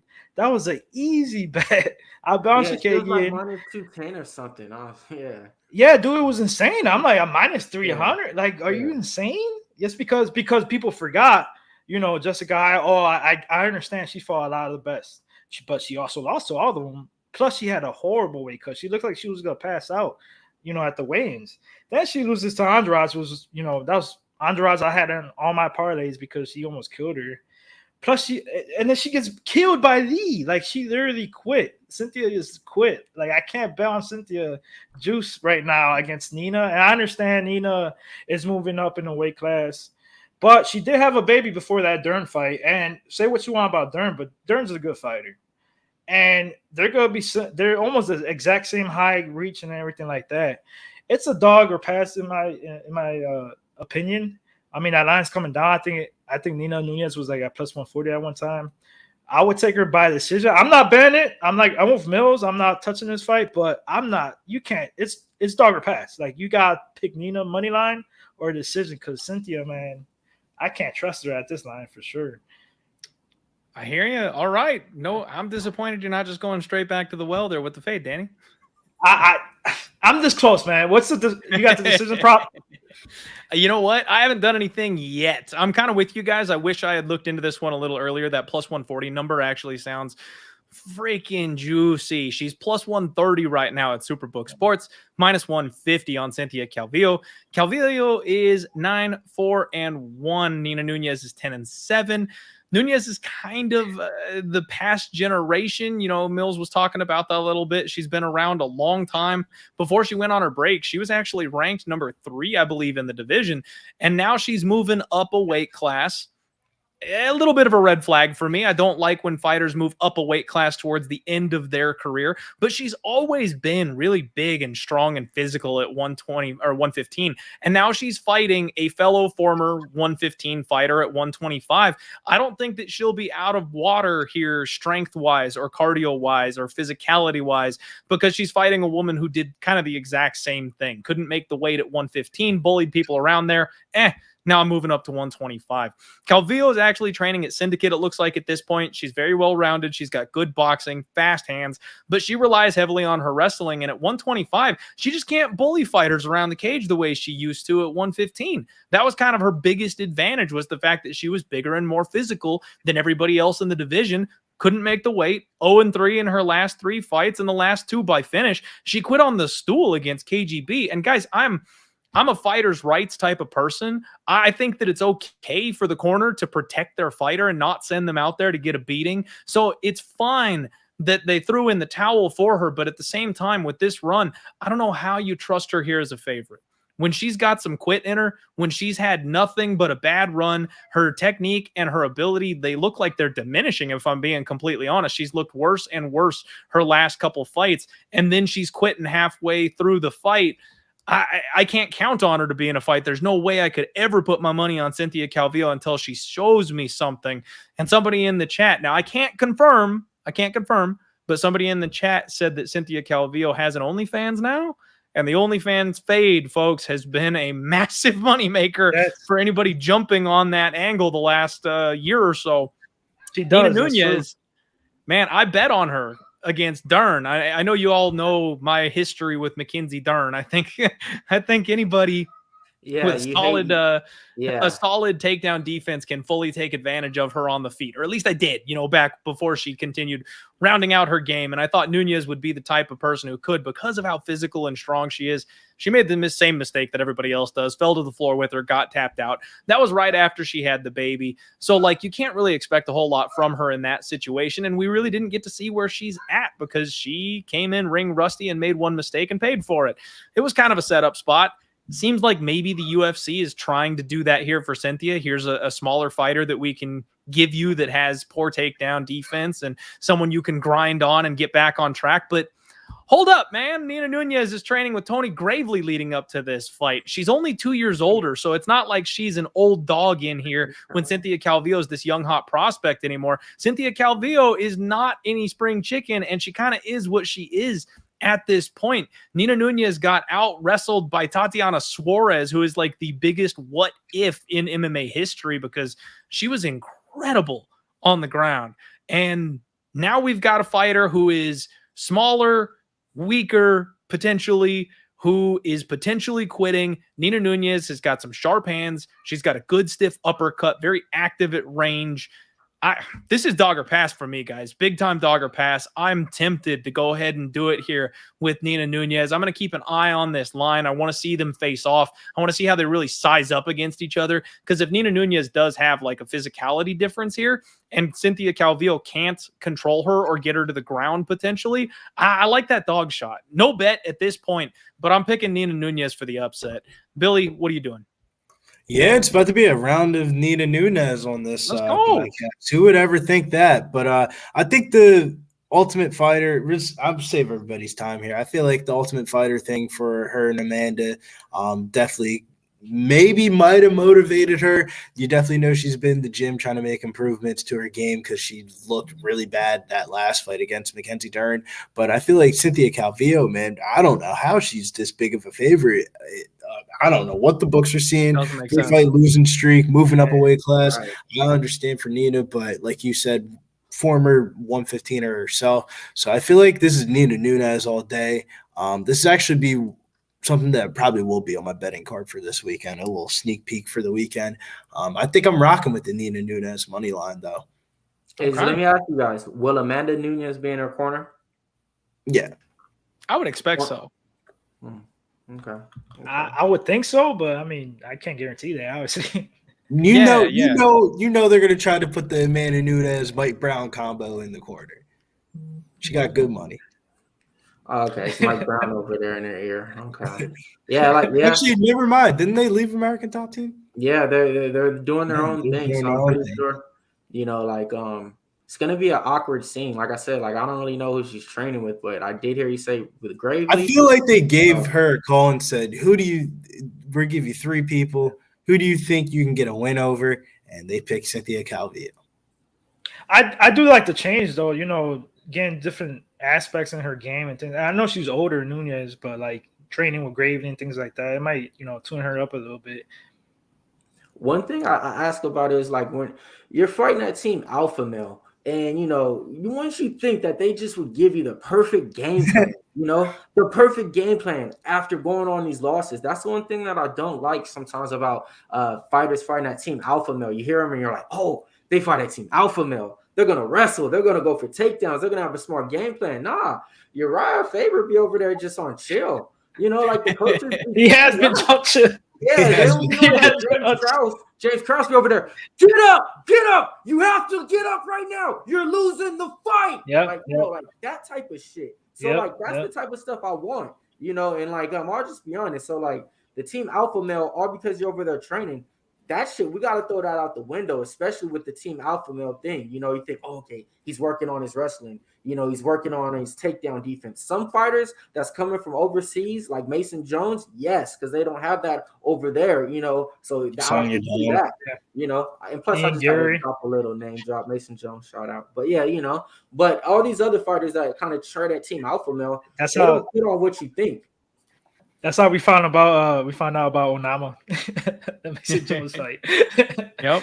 I mean, hey, it's true, man. Team Alpha Male is really not what they used to be, and they're a team that I've kind of downgraded in my rankings as far as who's coming from that gym and who's potentially going to have a smart coach in their corner. I'm with you, Mills. I think that's kind of a weak point at this stage. We'll see what happens. It's dog or pass. Go ahead, Danny. Let's say something real quick. Disrespect. We got like 200 people in here. Hit that like button, boys. We only got like 97 likes. I mean, if you get to 115 for now, I'll take a shot. Fireball shot. Like, get those likes up, man. Let's go. Bribing the chat is the way to go. Let's get some likes in here. Let's keep this man drinking. All right, folks, moving this thing right along. Michael Johnson taking Jamie Mullarkey for real this time. Like, I'm not juking you. For real this time. This is the fight that we're breaking down here. This is a fight that I have already bet. I am excited for this one. This should be a hell of a fun matchup. And Mills, unless I'm mistaken, I think it's your turn to lead us off, is it not? Let's go, man. Let's go. Michael Johnson, former Ultimate Fighter. You know, like, what's you guys see any stories playing out right here? A lot of Ultimate Fighters going to be fighting on this card. I remember that series that he actually won it on. He was always just a fast fighter. Good with his hands, not good with his wrestling. After he came to the UFC, they took it slow with his approach. What I mean by that, he wasn't fighting all the time, and he wasn't fighting, those best type of caliber guys. Once he did start fighting them, though, he started getting wins, only has a few losses to, the better names in the competition and stuff like that. But it's one of those fighters to where I look at it like this. He's always been kind of with the same camp with the Black Zazillions, and they switched their names to another team. And it's kind of like the Rashad Evans and, Kamaru Usmans and stuff like that. He never really evolved too much. He's always been good with his hands, but he never developed like, a vicious combo. He never developed like a patented move, a patented fighting style, to just win him fights. He's going out there and he's good with his hands and he can give you a brawl, but he struggles with the takedown defense and stuff like that. So all the losses that he accumulated over his career, I think it does take a toll on him, not just physically, mentally. When you come out there and get these wins early in your career, then you go on a losing spurt and you just start losing, winning the fight, then you lose. You're like, man, what did I do? And you got to look at it. He's went up and down different divisions and stuff, I remember when he fought Artem Lobov. I don't remember the end result. I want to say he lost, but he was winning that fucking fight. I could be wrong, but it was just, he's been everywhere in this weight class in different divisions. And how I look at it, though, plus 200 for Michael Johnson. I like it. Jamie Mullarkey on the other side came into the UFC, got thrown to Brad Riddell. Oh, god damn. Fought Faris Zaram in a fight that I believe he won, but they gave it to Faris Zaram. I say in the third round, I think Mullarkey had him with the takedown, just held him down or something. I thought it was money in the bank, money on Mullarkey. They gave it to Zaram. Since then, I was on the other side. I had Kama Worthy in that fight that Mullarkey starched him in the first round. Why did I bet Kama Worthy? Because one, I thought he would win the fight. For two, I interviewed him. So that's just how it goes, So he got starched in that fight, right? Cool. All right, now I can fade you again. All right, who's he fighting? My boy, Mr. Bing, Bing, Bing, Devontae Smith. Oh, man, he's a killer, right? Oh, yeah, give me Devontae Smith. You guys tripping. Oh, my God. Knocked out Devontae Smith. Mullarkey's the man. Mullarkey's a dog. Got to give him his props coming out there fighting from Australia, so he's one of those fighters that, fight IQ, got to give him a C+. But when it comes to the chin, got to give him a D. When it comes to his striking, give him roughly around a C. So I ain't betting Mono Mullarkey at a minus 250. I got a little play on Michael Johnson. So, yeah, I'm walking to the window with Michael Johnson this week. Okay. Danny, how about you? Man, I agree with some of the stuff Mil said, man. This line is crazy to me. Like, I think Mullarkey should be a favorite for sure, but minus 250, that's crazy, man. But this is gonna be a banger, boys. This is gonna be one of those type of fights. Yeah, I get it. Michael Johnson, we all know he's not a guy you can trust. I agree. Like, I don't like back in the day, he's so one-dimensional. Like back in the day in the UFC, he would be perfect. He's got great boxing, fast hands. But that's it. Like Mills was saying, like nothing else. Like he can't wrestle, he can't really do anything else. And once it gets to the ground, like he's lost. It's over. Like he's going night. He's gonna tap. It's over. One sneaky spot. I don't have an official bet for this one. I do like Mullarkey here. I do think somebody's gonna get knocked out. Danny. Somebody's gonna get knocked out or get submitted, man. There it is. Johnson's the type of guy. He walks out, man. You grab his finger, he's got a tap, bro. Like, it's crazy. Like, Mullarkey doesn't have a lot of submissions. If I'm not mistaken, he's got 3. But he's got a few. But a guy like Love and sub. yes, exactly. I can see this. He can't get Johnson rocked, and he's grabbing his neck. And Johnson's gonna be like, "I'm out of here. I'll take my paycheck, and I'm getting the fuck out of here." So I'm gonna look for that line. I don't know if you guys got it, out there yet. I'm gonna look for a submission by Mullarkey. Plus 450 is the opener. It looks like offshore. That's not bad. I might do that. They're on to us though, man. That should be like 8-1 or something. 800, yes. like Turner. Oh my god, I can't believe that shit was plus 800. But you guys got tuned in for the live streams on Saturdays with the boys here, man, with Pub Sports Radio, because that's when we get a little we get a little greedy, man. We get those round props by submission, which I might look for. Like round 2 by submission, it's gotta be like plus 15, 2,000 or something like that. Great. So that's a little sprinkle I might have on this fight officially. I think Mullarkey is gonna get it done inside the distance for sure. There's gonna be violence all day. Should be a great fight and banger. I like it. Hey, I couldn't agree more with you guys. I think that Michael Johnson is a complete fade. He's somebody who I've always tried to get on the other side of. He is the champion stunt puller of the UFC. The man looks incredible in round 1 and then finds his way to lose. He didn't get it done against Patrick in his last fight because the man is a 38-year-old gas bag who has nothing left. But he got hurt in round 1 against Alan Patrick. Guys, like he was tripping over his feet in round 1 against Patrick. I forgot about that. Bro, he had Bambi legs, bro. He was full Kevin Lee. Like what's yeah. Go ahead, Patrick What are you come gonna say? out for war though. Patrick came out with the blonde tips though. Come on. That's true. That's true. You know. But I mean, when does Mullarkey not come out for war? Like that's all this boy knows. So he's going to be coming in hard. He's one of these guys that really relies on his gas tank and cranks the heat up as you fade. We know Michael Johnson fades. His durability is shot. His boxing is really his only tool. And Mullarkey can box too. And Mullarkey hits really hard. And kind of like Danny said, he's got that grappling in his back pocket, man. That's the one thing Michael Johnson, he can be hard to put away on the feet. We've seen him wobbled, but not KO'd recently. But boy, does he tap if you get him going on the ground. Jamie Mullarkey is the kind of guy who will absolutely drag him to the mat. And if he can't get the ref to step in and stop it, he'll grab a neck. That was going to be my hot take for this fight, Danny. I was thinking the exact same thing that you did. I did pull the trigger, however, on the under 2.5. There's not a lot of places hanging it yet, but our good old Superbook Sports has got this one up. Jamie Mullarkey is a minus 240 favorite, justifiably so in my opinion. I know a lot of people say the line is too wide. I think he's going to wreck Michael Johnson. Plus 200 on Michael Johnson. Total set at 2.5. Over is plus 120. Under is minus 140. I already loaded up 2.7 units on the under 2.5 at minus 135. I got in last night, tweeted that bad boy out. The numbers already ticked down a bit to minus 140. We're seeing violence here. Like Jamie Mullarkey is a guy that leads with his face. He blocks punches with his head. And so if he's going to ever get clipped by anybody, it'll be somebody like Michael Johnson, who's fast, athletic, and hits hard. He's coming off of the Jalen Turner knockout just 4 months ago. And that's the thing for me, guys. I do not like going to bat with these quick turnarounds off of a horrific impact. And I talked about that knockout when I broke down the Turner fight.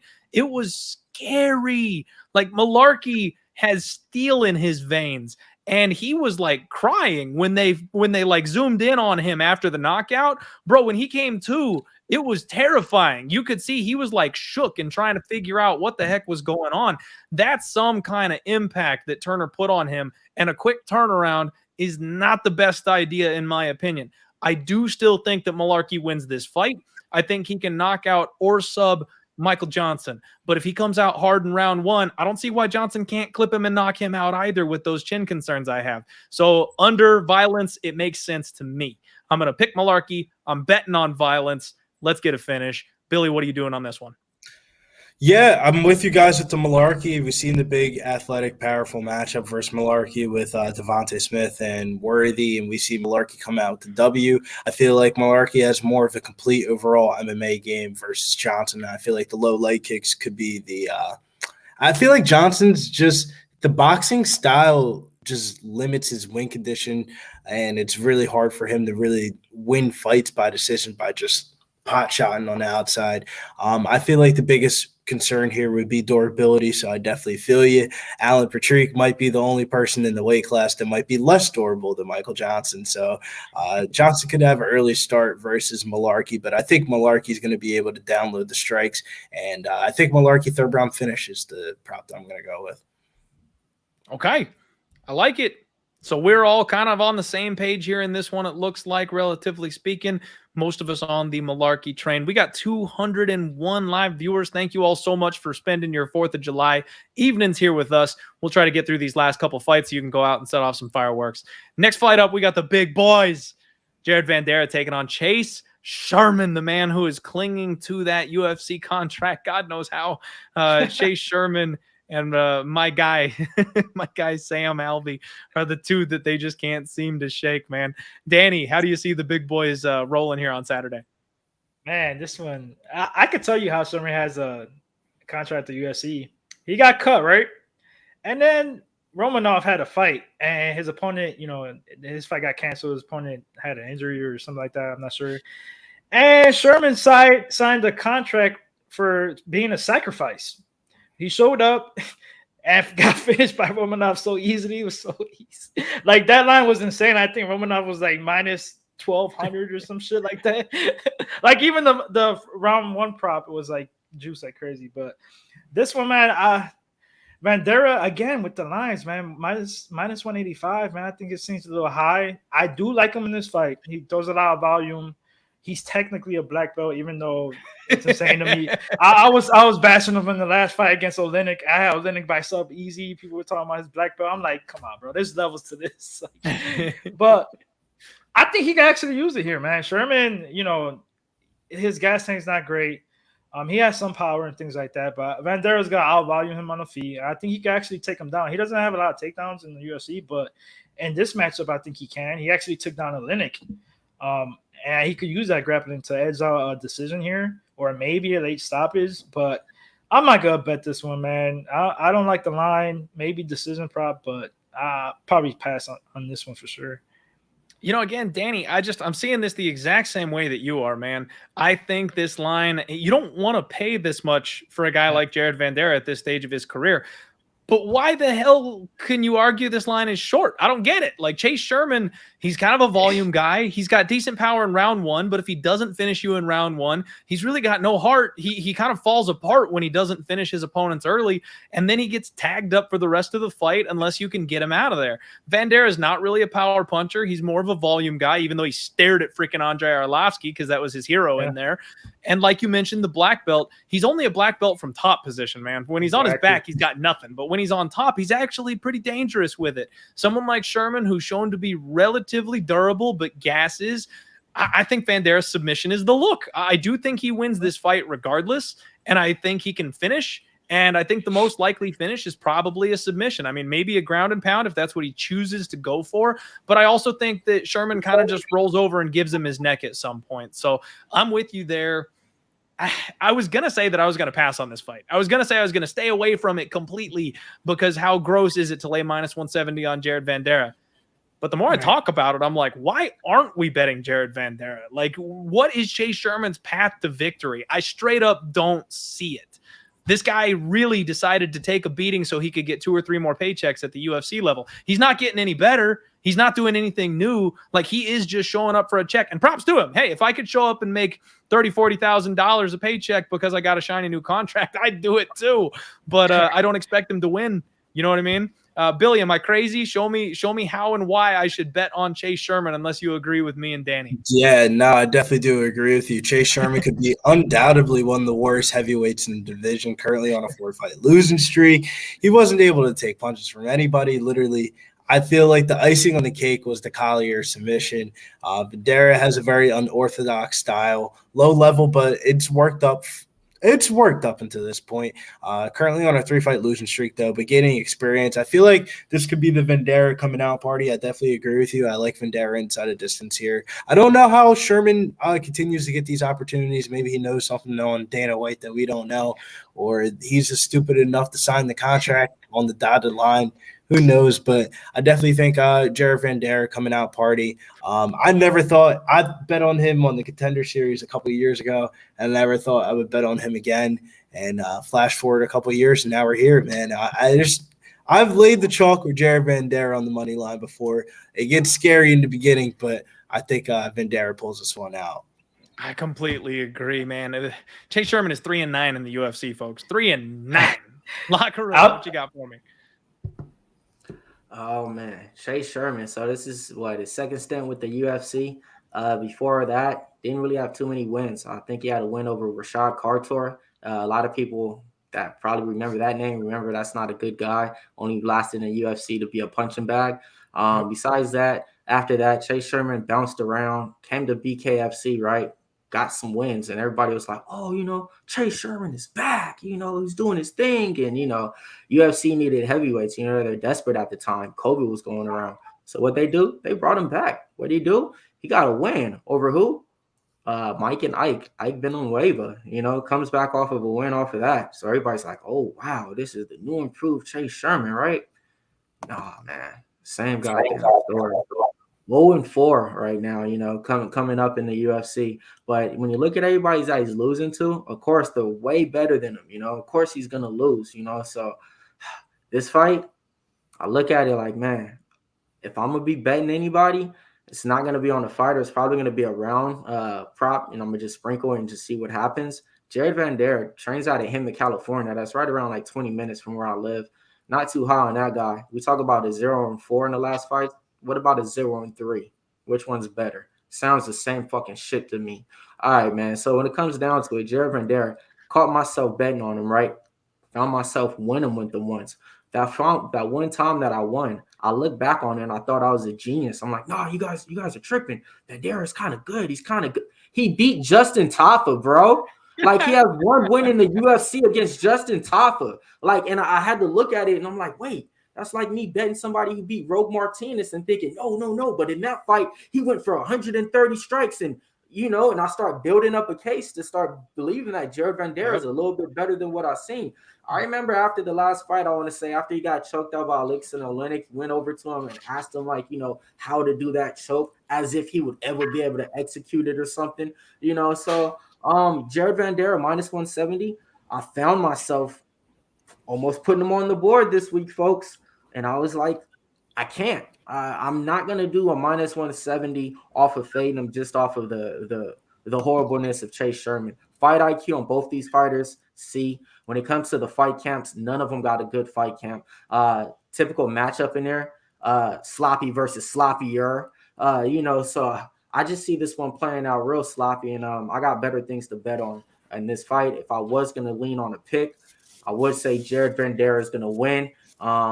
But yeah, I'm not highly on these guys no more. And like I said, a minus 170 on an 0-3 fighter.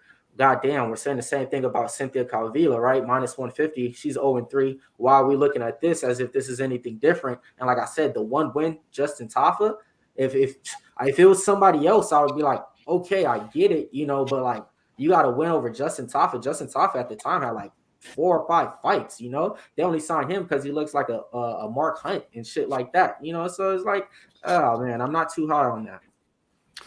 I feel you, man. I feel you. But at the same time, for me, I guess looking kind of back at the trajectory here, Chase Sherman losing by round 1 rear naked choke to Jake Collier. That's the one that like really jumps off the page at me, that like, yeah, we expected Jake to win that fight, but like round 1 tapped, like, bro. And then I honestly thought that Jared Vanderaa beat Andrei Arlovski. I thought there was an argument for him to have won round 2. That fight was a split. It was close. It was competitive. I thought he should have got the nod. He didn't. It is what it is. Andrei Arlovski wins every split decision. We know that. I just think that, per their level of competition, I'd say losing by finish to Alexander Romanov and getting choked by the BOA, like those two things are a little bit more acceptable to me than getting choked out by Jake Collier and then losing a 15-minute decision to Parker Porter. Level of competition and results, I think that Jared Vanderaa still just has that extra one little tick higher than Chase Sherman so far from what we've seen. Yeah, and I get it. I thought Arlovski lost that one too. He got out-volumed, and he did. Arlovski likes throwing volume too. But real quick, Was your dog barking, Clint? He was howling. The dog was howling. That was Link. He was going nuts in the background. Man. I don't know what the hell's going on out there, but he was absolutely going nuts in the background. So like Sherman in this one. Take that for what you will, people. Take that for what you will. The dog is howling. All right. Said Nurmagomedov taking on Douglas Silva de Andrade coming up next. And what a fight. Like this thing should be fun, man. Said Nurmagomedov coming off of 2 real quick finishes. I mean, in the last 2 years, this man has fought less than 2 minutes. Like absolute insanity how little this guy has spent in the octagon. Snatched up that neck in his last fight against Cody Stamann. More of a mental lapse, I think, by Stamann, not taking anything away from Said. He's obviously very skilled, very talented, but kind of questionable finish. And then Mark Striegel, another guy that he finished super quick because that's kind of Mark Striegel and what he does. He's not super UFC caliber at this point. But Said's awesome. He's legit. Danny, break this thing down, man. What do you think about this matchup? You're muted again, my man. I keep struggling with that, boys. 110 likes. I think we're 111. So shout out to the chat. I'm gonna take the shot like I said I would. Boom. Love this fight. And we seen my boy Mozovov, man. Mozovov almost finished Andrade. In that first round, it was a crazy fight. But then, he fell off a cliff in that second one. Andrade, put it on him and finished him. But Said, just because of the name, people would think automatically, oh, he's got great wrestling. He's like Khabib and all this other stuff. This dude's striking is legit. Like, he's so quick. His kicks are coming out of nowhere. And if you're not on your toes, man, you're going to get hit with something you're not seeing and go asleep. I actually have a bet for this one already. It was my first bet, I think, on this card. I put him in the parlay. I put Said in the parlay with somebody else later on in the card. I think he gets it done, man. He's not going to make the same mistake Mozarov did in his last fight against this guy because Andrade is a tank. He hits hard. But my thing is when he throws those, wide hooks, Said can take him down if you want him to. And not only that, when you throw, like when we talk about boxing and striking like that, when you throw wide hooks like that, it's so easy to counter. Especially like with somebody with Said that could just, hit you with a knee, a leg kick, a high, a kick to the head or strikes here and there. And his jab is nasty. I think there's going to be a big difference in speed here. And Said is either going to pick him apart and get a later finish or just take him down, ground and pound, maybe get a sub. Or I think it's up to him in my opinion. Like, I think Andrade's the only way he wins is by KO. That's it. That's about it in my eyes, man. And I got him in a parlay, like I said, and I'm really confident in this one. Okay. Man, love hearing that. This is a sketchy card, folks. We haven't had a lot of super confident takes on this card because it's kind of one of those low-level ones. There's a lot of ways that these things could go, some names that are a little untrustworthy. Now we're getting to the good stuff, and my boy's got a solid take on it. I like it. Man, I talked about Said and how good this guy is. 2-inch reach advantage, 77% takedown defense rating, 61% striking defense. Like, he is so hard to touch. Said is not the normal Nurmagomedov, right? He plays the outside, good footwork, stays long, lots of kicks, spinning elbows, stinging jab. He's got that crescent kick that he likes to go to. He's hard to touch. And then once you do close that gap, broken grapple. I mean, like, he's a complete enigma to me. He's going to be very, very difficult to take down and handle. He's a lot like cousin Umar. Douglas Silva de Andrade, 28-4. You mentioned it, man. That last fight was wild, right? Got his ass beat, nearly finished in that first round, turned it around on Sergey Morozov in round 2, broke the win-loss alternating streak. That was Douglas Silva de Andrade's thing, is win one, lose one, win one, lose one. Finally put a back-to-back wins together. And since he dropped down to this new weight class at 135, he is 2-0. So, he's one of these ageless wonder Brazilian types. Doesn't matter how old he is. He's made out of iron and just kind of keeps on ticking. Dangerous on the feet, dangerous on the ground, heart for days. Like, the man just doesn't stop. So I find it hard to line up against Douglas Silva de Andrade, but at the same time, I don't know how he's going to touch Said Nurmagomedov. Like, I have a hard time seeing him grounding Saeed for 15 minutes and just controlling him on the ground the whole fight. He likes to stand and bang. He loads up on big power overhands, stuff like that I think Saeed will be able to see a mile away. He does have good in and out movement, and he likes to attack the body, which is something that I also like, but I just think he's going to have a hard time catching Saeed. I kind of think the move is Saeed by decision here. I think we can look on the durability of Douglas Silva de Andrade and maybe some of the quick finishes of Saeed recently to maybe get a better plus line, or not a plus line necessarily, but a better line on the total, because everyone's expecting him to just kind of slice and dice the next guy up. And right now on Superbook Sports, you got Saeed minus 270. You got Douglas Silva plus 230. Total set at 2.5. Over is plus 110, boys. Under is minus 130 on a 2.5 line. I might play that over because I know these guys are capable of finishing, but I also know how tough they are. I think Saeed's going to have a hard time giving anything up really to Douglas Silva. And then I also think that Douglas Silva is man enough to walk through pretty much anything that Saeed can offer him. I do lean with the favorite. I think Nurmagomedov gets his hand raised, but I do think that it's over and by decision. That's kind of my look here. Billy, how do you feel about this fight? Yeah, I have the same sentiments as you. I definitely agree. I definitely can see this fight hitting the over Douglas de Silva Andrade, while I feel like you would ideally, on paper, think this fight would go under because of some of the recent performances by Douglas de Silva Andrade and Saeed Nurmagomedov.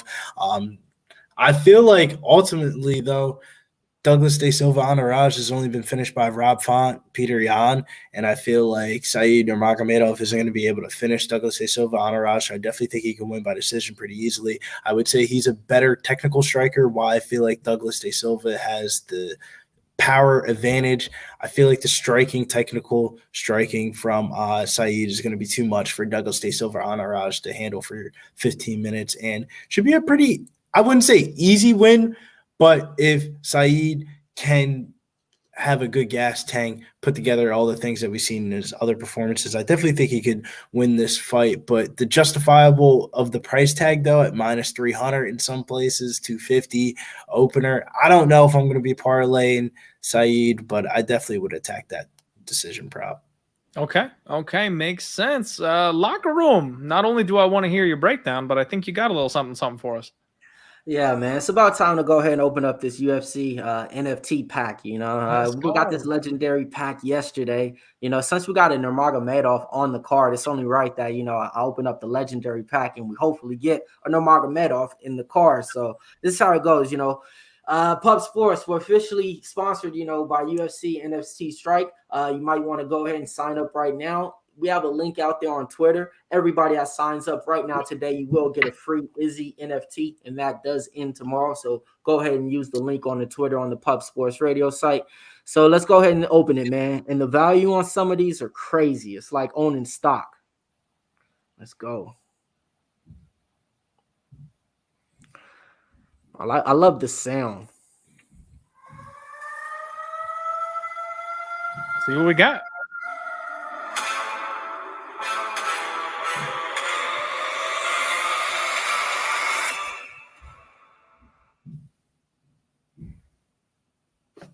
What'd you get? That looks like Borshev. Wait a minute, man. All right, so I got Borshev, Turman, and I got a Forrest Griffin by submission. Hey, there you go. Forrest Griffin. I take the Forrest Griffin by submission. That's the worthy one out of them. I can get behind Slaughter Claus, man. Slava Claus. Bro, I was at that card, man. I just saw him getting racked up by what's his name? Yeah, I have a Slava already. That's why, though. That's why I'm like, damn. Well, hey, I like him still. I still like him. He's got to work on that takedown defense. All right, locker room, back to the breakdowns, man. What are you doing here? Trains a team alpha male, so he should be able to. No. All right, man. Douglas Silva de Andrade, Saeed Nurmagomedov. Who you got? Man, so when you look at this fight, I was introduced by Silva de Andrade. Seen him fight live at the convention center. It was Gus Spin versus Jones. My boy Curtis Millender was on the card, so of course I had to go out there and support. But I didn't know shit about Peter Yan. Didn't know a damn thing. And I was like, what? I'm like, he's a big favorite. I looked at Andrade. I think he was ranked like number 14 in the division at the time and stuff. I looked at his physique and stuff, and I was just like, how is this guy the freaking underdog against Putoyan at the time? Like, nobody knew nothing about him. So I bet on him.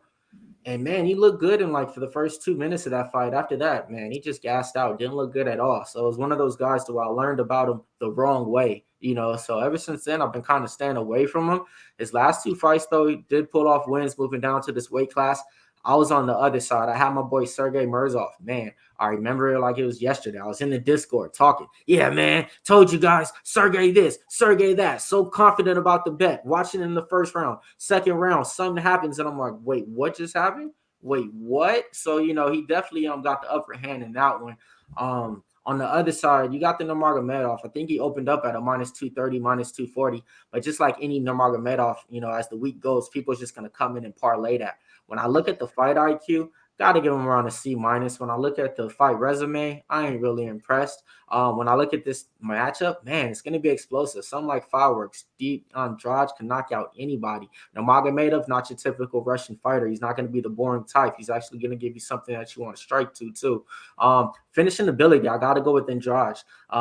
So in this fight right now, I'm leaning Nurmagomedov. I would just say like this. If you didn't get him early at an early parlay piece, don't waste your money on him at a -270 or a -300 because Andrade is really live in this fight. And like I said, when you just look at the fighting background, he hasn't fought too many people in the UFC. And Andrade, he done fought a lot of people, in this weight class. Well, not in this weight class, but in the UFC. So I kind of, think this would be a dog or pass once that price tag gets at that -270 time. Okay. I can feel it. Absolutely. All right, everybody. We are winding this bad boy down. Next up, co-main event. Caio Borralho taking on Armen Petrosyan. What a fight for our co-main event. I am amped up for this one. Caio has been everybody's darling, and the UFC's already got him in a co-main event slot, if that tells you anything. Armen Petrosyan, a guy that I got that nice dub over Gregory Rodriguez with in his last fight. I think a highly underrated fighter. 11-1, taking on 7-1. Caio Borralho, man, tall, long, karate-style striking, manages the distance and the range really well, but boy, does he have a slick ground game. He hit a filthy reversal on Omar Gadzhiev in round 1 after getting taken down. He's got beautiful knees, clinches up, knees to the body, throws that flying knee with beautiful timing, extremely accurate with his punches and kicks at range. And then he does the human backpack thing. If you get this man on the ground, he has no problem hunting that rear naked choke and just grinding off the clock, sitting on your back with the body triangle. He'll have a 4-inch reach advantage here on the feet. But Armen Petrosyan, I feel like he's getting, straight up disrespected here by most people.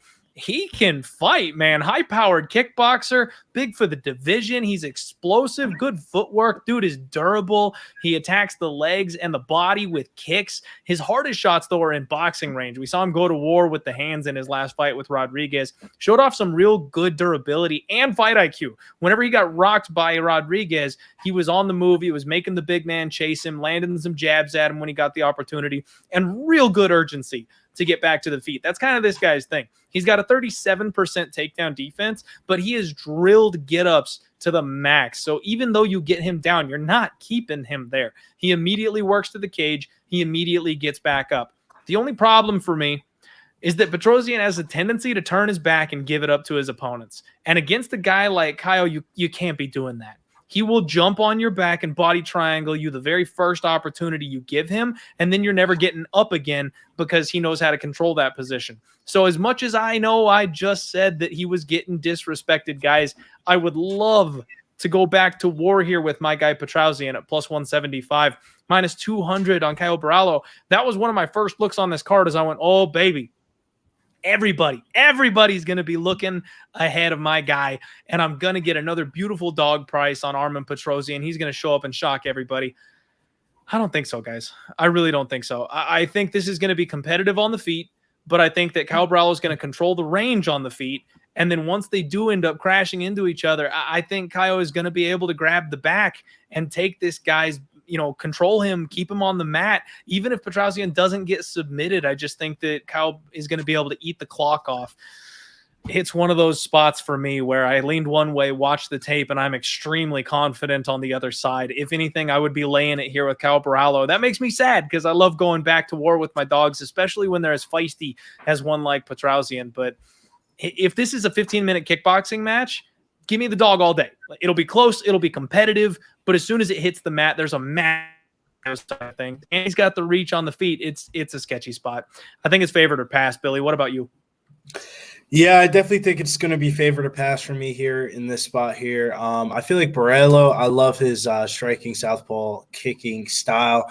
He's going to attack the body with kicks. He's going to attack the body with strikes, and he has the ability to take it down. I feel like Armen only has one way to win this fight, and it would be by knockout. I don't feel like he's going to outvolume Borralho for 15 minutes. I think this could be an easier spot for Borralho where he could potentially get this done inside a distance, hence the co-main event a spot. Armen's never been finished before, but I just think that's due to the level of competition that he's really fought. Gregory Rodriguez had a lot of different chances, but he wasn't able to capitalize on it. I feel like Tresean could bark as a dog, but nah, I'm with the Borralho side on this one. I guess I'm on the hype bandwagon, a bit on it since the Contender Series fight against Aaron Jeffrey. I feel like the Aaron Jeffrey fight is a good fight to really measure if you're trying to get some insight here for this fight. And I feel like Borralho, brown belt in BJJ, black belt in judo, I feel like that's going to be enough to get the job done. See him being a more well-rounded MMA fighter than Armen. Okay, fair enough. Mills, how about you? Man, this fight right here, two fighters I like betting on. I've been getting that back-to-back, it seems like, coming up, in these last couple of events. So it's kind of like, which way are you going to go with, Got this saying, stick to your gut, better regret it. So I got to bet it, man. Borralho, this guy's nice. Seen him on a Contender Series. Since then, been impressed.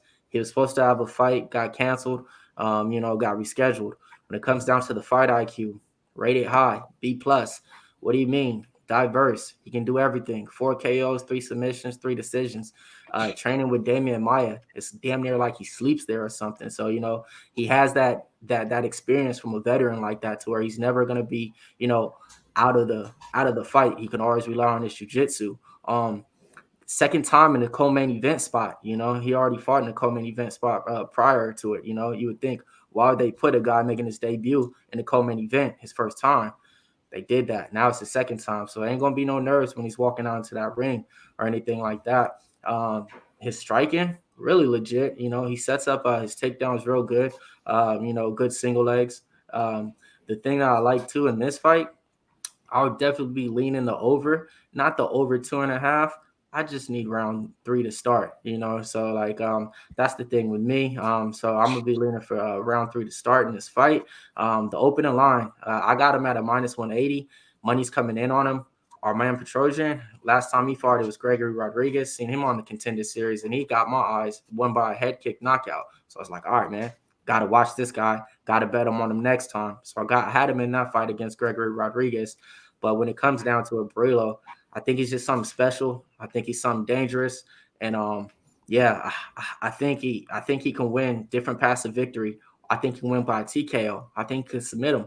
I think he can hold him down and ground him for 15 minutes and win that way, So I got to go with Borralho right here. I think he's going to get all the way up to a -210 or a -220 on this fight.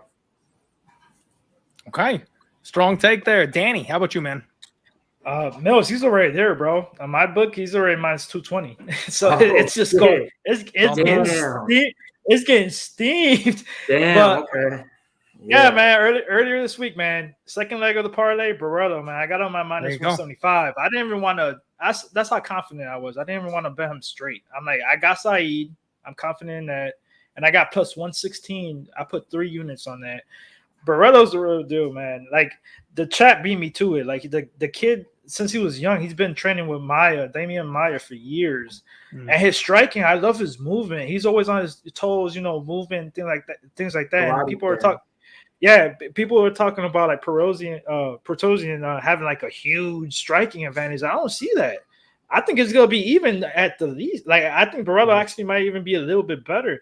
And like you guys were saying, grappling wise, it's not even close. And I understand he's got a good get up game, Tresean does, but it might just take 1 or 2 takedowns, and he might snatch that neck, and it might be over.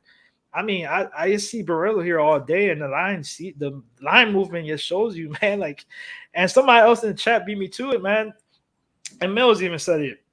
He's in the co-main event. And I can tell you right now, UFC doesn't have these guys in the co-main event because of Tresean. No disrespect, but it's because of Borralho, bro. Like, the kid is some special, and I agree, like 110% with you guys. Like, that's why I put him in my parlay, man. And he's gonna be the next new thing. I agree. All right, we got a round table agreement here with everybody. Pretty sure we're all on the same page here with Caio Borralho. Good luck to anybody on that dog. I thought it was going to be me. Turns out it's not. All right, main event time, everybody. And I forgot to tab it over again. Getting sloppy here at the end of the show. It's time for me to go get some pizza. All right, Rafael dos Anjos taking on Rafael Fiziev. We got the war of the Rafaels. It's time to find out which is the better, and it's a 5-round main event, no less. That's the part that I think actually makes this fight interesting. Billy, talk to me, man. Which Rafael are you picking to take this thing home? Yes, somebody else did it. There you go. Danny's like, not only me. No, god damn, I feel like a dumbass on that one. That was a rookie mistake there. Yeah, I'm gonna have to go with Rafael Fiziev here in this spot against Rafael dos Anjos. Fiziev, really good technical striker, developing fight by fight by fight. I think the big thing here is going to be, is his cardio going to hold up for the whole entire 25 minutes, or is he going to be able to get an early knockout against Rafael Fiziev? I mean, Rafael Fiziev, is he ever going to get a knockout over dos Anjos? I don't know, man. I feel like he has the cardio to be able to go the 25 minutes, switch camps to, I think, Sanford MMA for this fight. So good work. I feel like we could see the full game of Fiziev here. I feel like this fight's got rescheduled multiple times, and I feel like that is only going to favor the Fiziev side versus the Rafael dos Anjos side. I feel like his cardio should be on paper better than Fiziev, but I feel like we haven't seen the best of Fiziev yet, and we should see the best of Fiziev this weekend. Okay. Mills, how about you? Man, when you look at this fight right here, you got one guy who got pretty much over like 13 fights in the UFC, fought in different weight classes, wins over, a lot of knowledgeable names out there. Kevin Lee, Neil Magny, Robbie Lawler, Nate Diaz, Anthony Pettis, Ben Henderson. I mean, Donald Cerrone, RIP to his, not RIP, but shout out to him for retiring. The retirement of, Cerrone and stuff like that. But the losses that he has, it's to the better opponents, of course, in the weight class and divisions and stuff like that. The opening line, though, minus 200 for Fiziev, come back on dos Anjos anywhere plus 170 around there. Fiziev, last time we seen him in the ring, what was it, against Brad Riddell? Mm-hmm. Right? Okay. Yeah. Got the win against Brad Riddell. A lot of people give Fiziev a lot of crap about, they say he gasses out in these 30 rounds. The Bobby Green fight everybody wants to bring up a mention to. I got something I love saying. Guess what? A lot of people get tired in the fucking third round, folks. It's a fucking fight. It's natural. So like is that storyline, if you're kind of going with that to fade Fiziev in this spot, I think you guys need to come with another one, because I think everybody tends to get tired in the fight unless they literally are standing there huffing and puffing and quit or something like that. That's what I call tired and can't fight. If they can still pull together and win the fight by decision, they won the fight. Yeah, he got tired, but he still won the fight. So Fiziev, on the other hand, bet him a couple of times prior. One of the best strikers out there. I think he's back and forth at 2 different camps right now, Tiger Muay Thai and another camp. He's one of those guys coming into the prime of his career.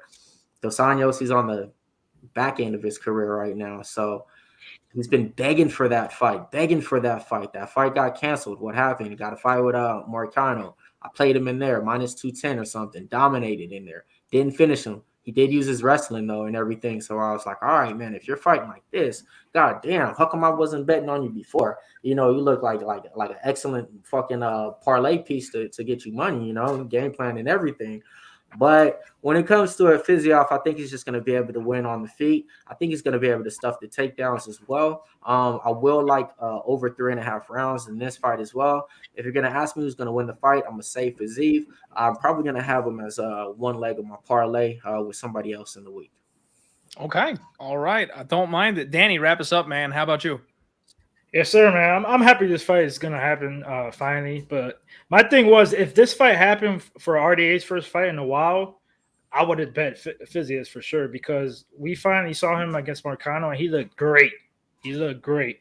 The only thing, if you remember, Marcano had some success. He got a couple of hits in there, and he kind of hurt him a little bit later on in that fight. That was the only thing he did wrong in my eyes, RDA. But besides that, the grappling's there. The gas tank is still there.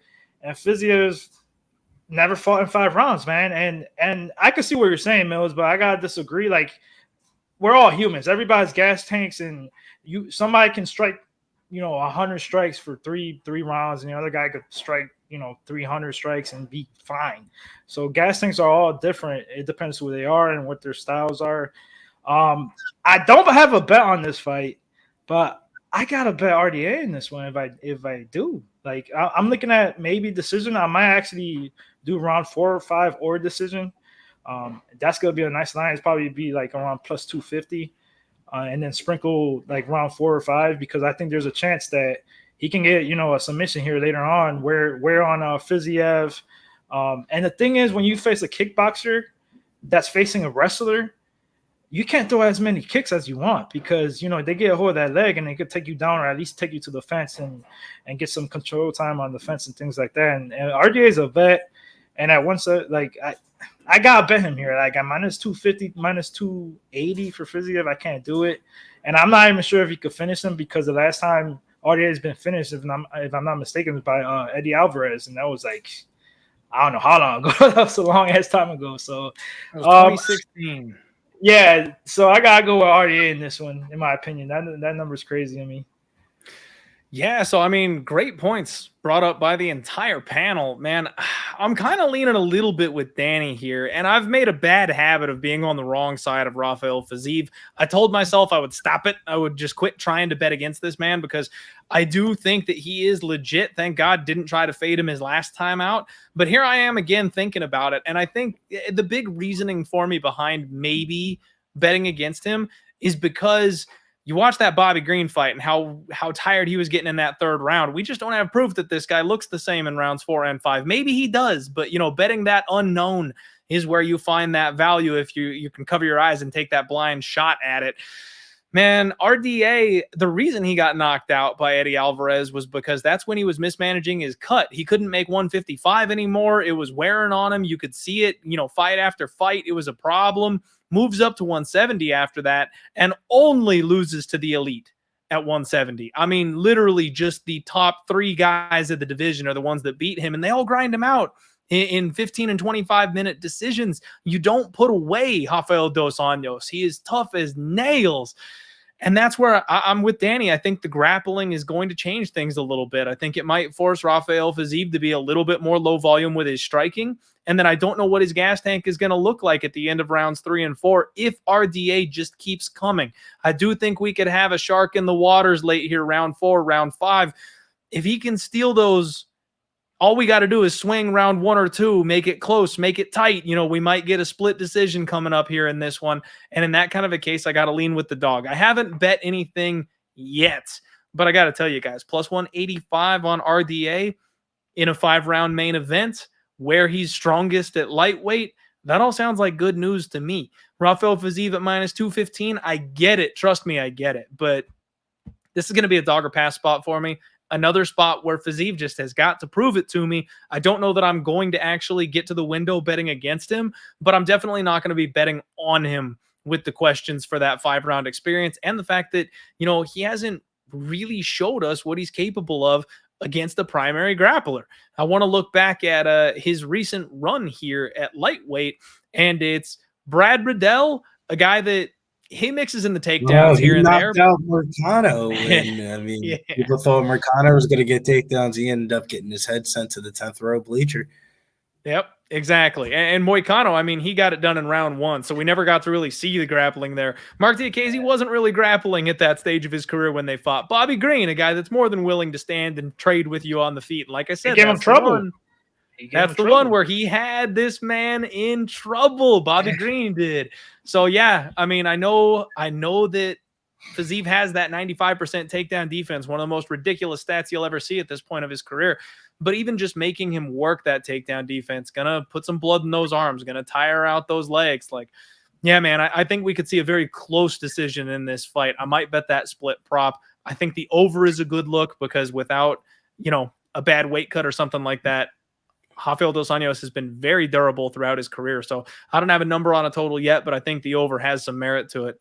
Everybody, that is the breakdown for UFC Vegas 58. Geez, sorry about that. Thank you all so much for joining us here on Pub Sports Radio. The boys joining me here on the 4th of July, having a good time. Everybody smash that like button on your way out. Make sure you subscribe here to Pub Sports Radio. I just want to go around the horn and give each one of these guys their moment because they absolutely deserve it. Billy, the floor is yours, my friend. Let the people know where they can find you and what you got going on. Yeah, you can follow all my content here at Pub Sports Radio. Make sure you follow me over on Twitter at Getting Bills, Billy Briz DFS for Instagram, and make sure you check out the NFT strike stuff over on Pub Sports Radio on the Twitter world of things. And, always nice to be on the panel, Clint. Appreciate the invite. Let's get the fireworks popping off with another great week. Hell yeah, man. I love it. Always love doing the panels with you guys as well. Mills, MMA Locker Room. Go right ahead, man. Hey, yo, check me out, man. We got 200 live viewers right now, and I know all you guys got an Instagram or a Twitter, so this is what I need you to do. Go ahead and type it in, MMA Locker Room, man. I'm putting out all my favorite picks. I give you guys the early lines before they come out, and I'm also interviewing all your favorite fighters. Ask them everything you can, you won't. So, getting the insights right here. Releasing the interviews on Pub Sports Radio. Check out the Winner Circle. Check out Capping the Capper. Check us out every single Saturday night live with Boston Nick, Big Show producing it, and the boys, everybody else back there. Besides that, man, I want to give you something to play to get you paid. So it's a 2-leg parlay. Go ahead and take Ricky Turcios and go ahead and take my man Borralho. You put those two together, that's a plus 133. Who's coming with me? Who's coming? All right. Way to close it out with a bet for the people. I love it. And last but absolutely not least, my guy, Danny Betts. Go right ahead, man. Let's go. I got to end it with a fireball. Happy July 4th. Shout out to everybody in the chat. Let's get it. I don't know if you hear it, but tons of fireworks going off right now over here. But I appreciate you, Clint, for having me on, man. You can find me at Danny Betts on Twitter, IG, TikTok. I've been slacking on TikTok, but I'll make some more content for that for sure.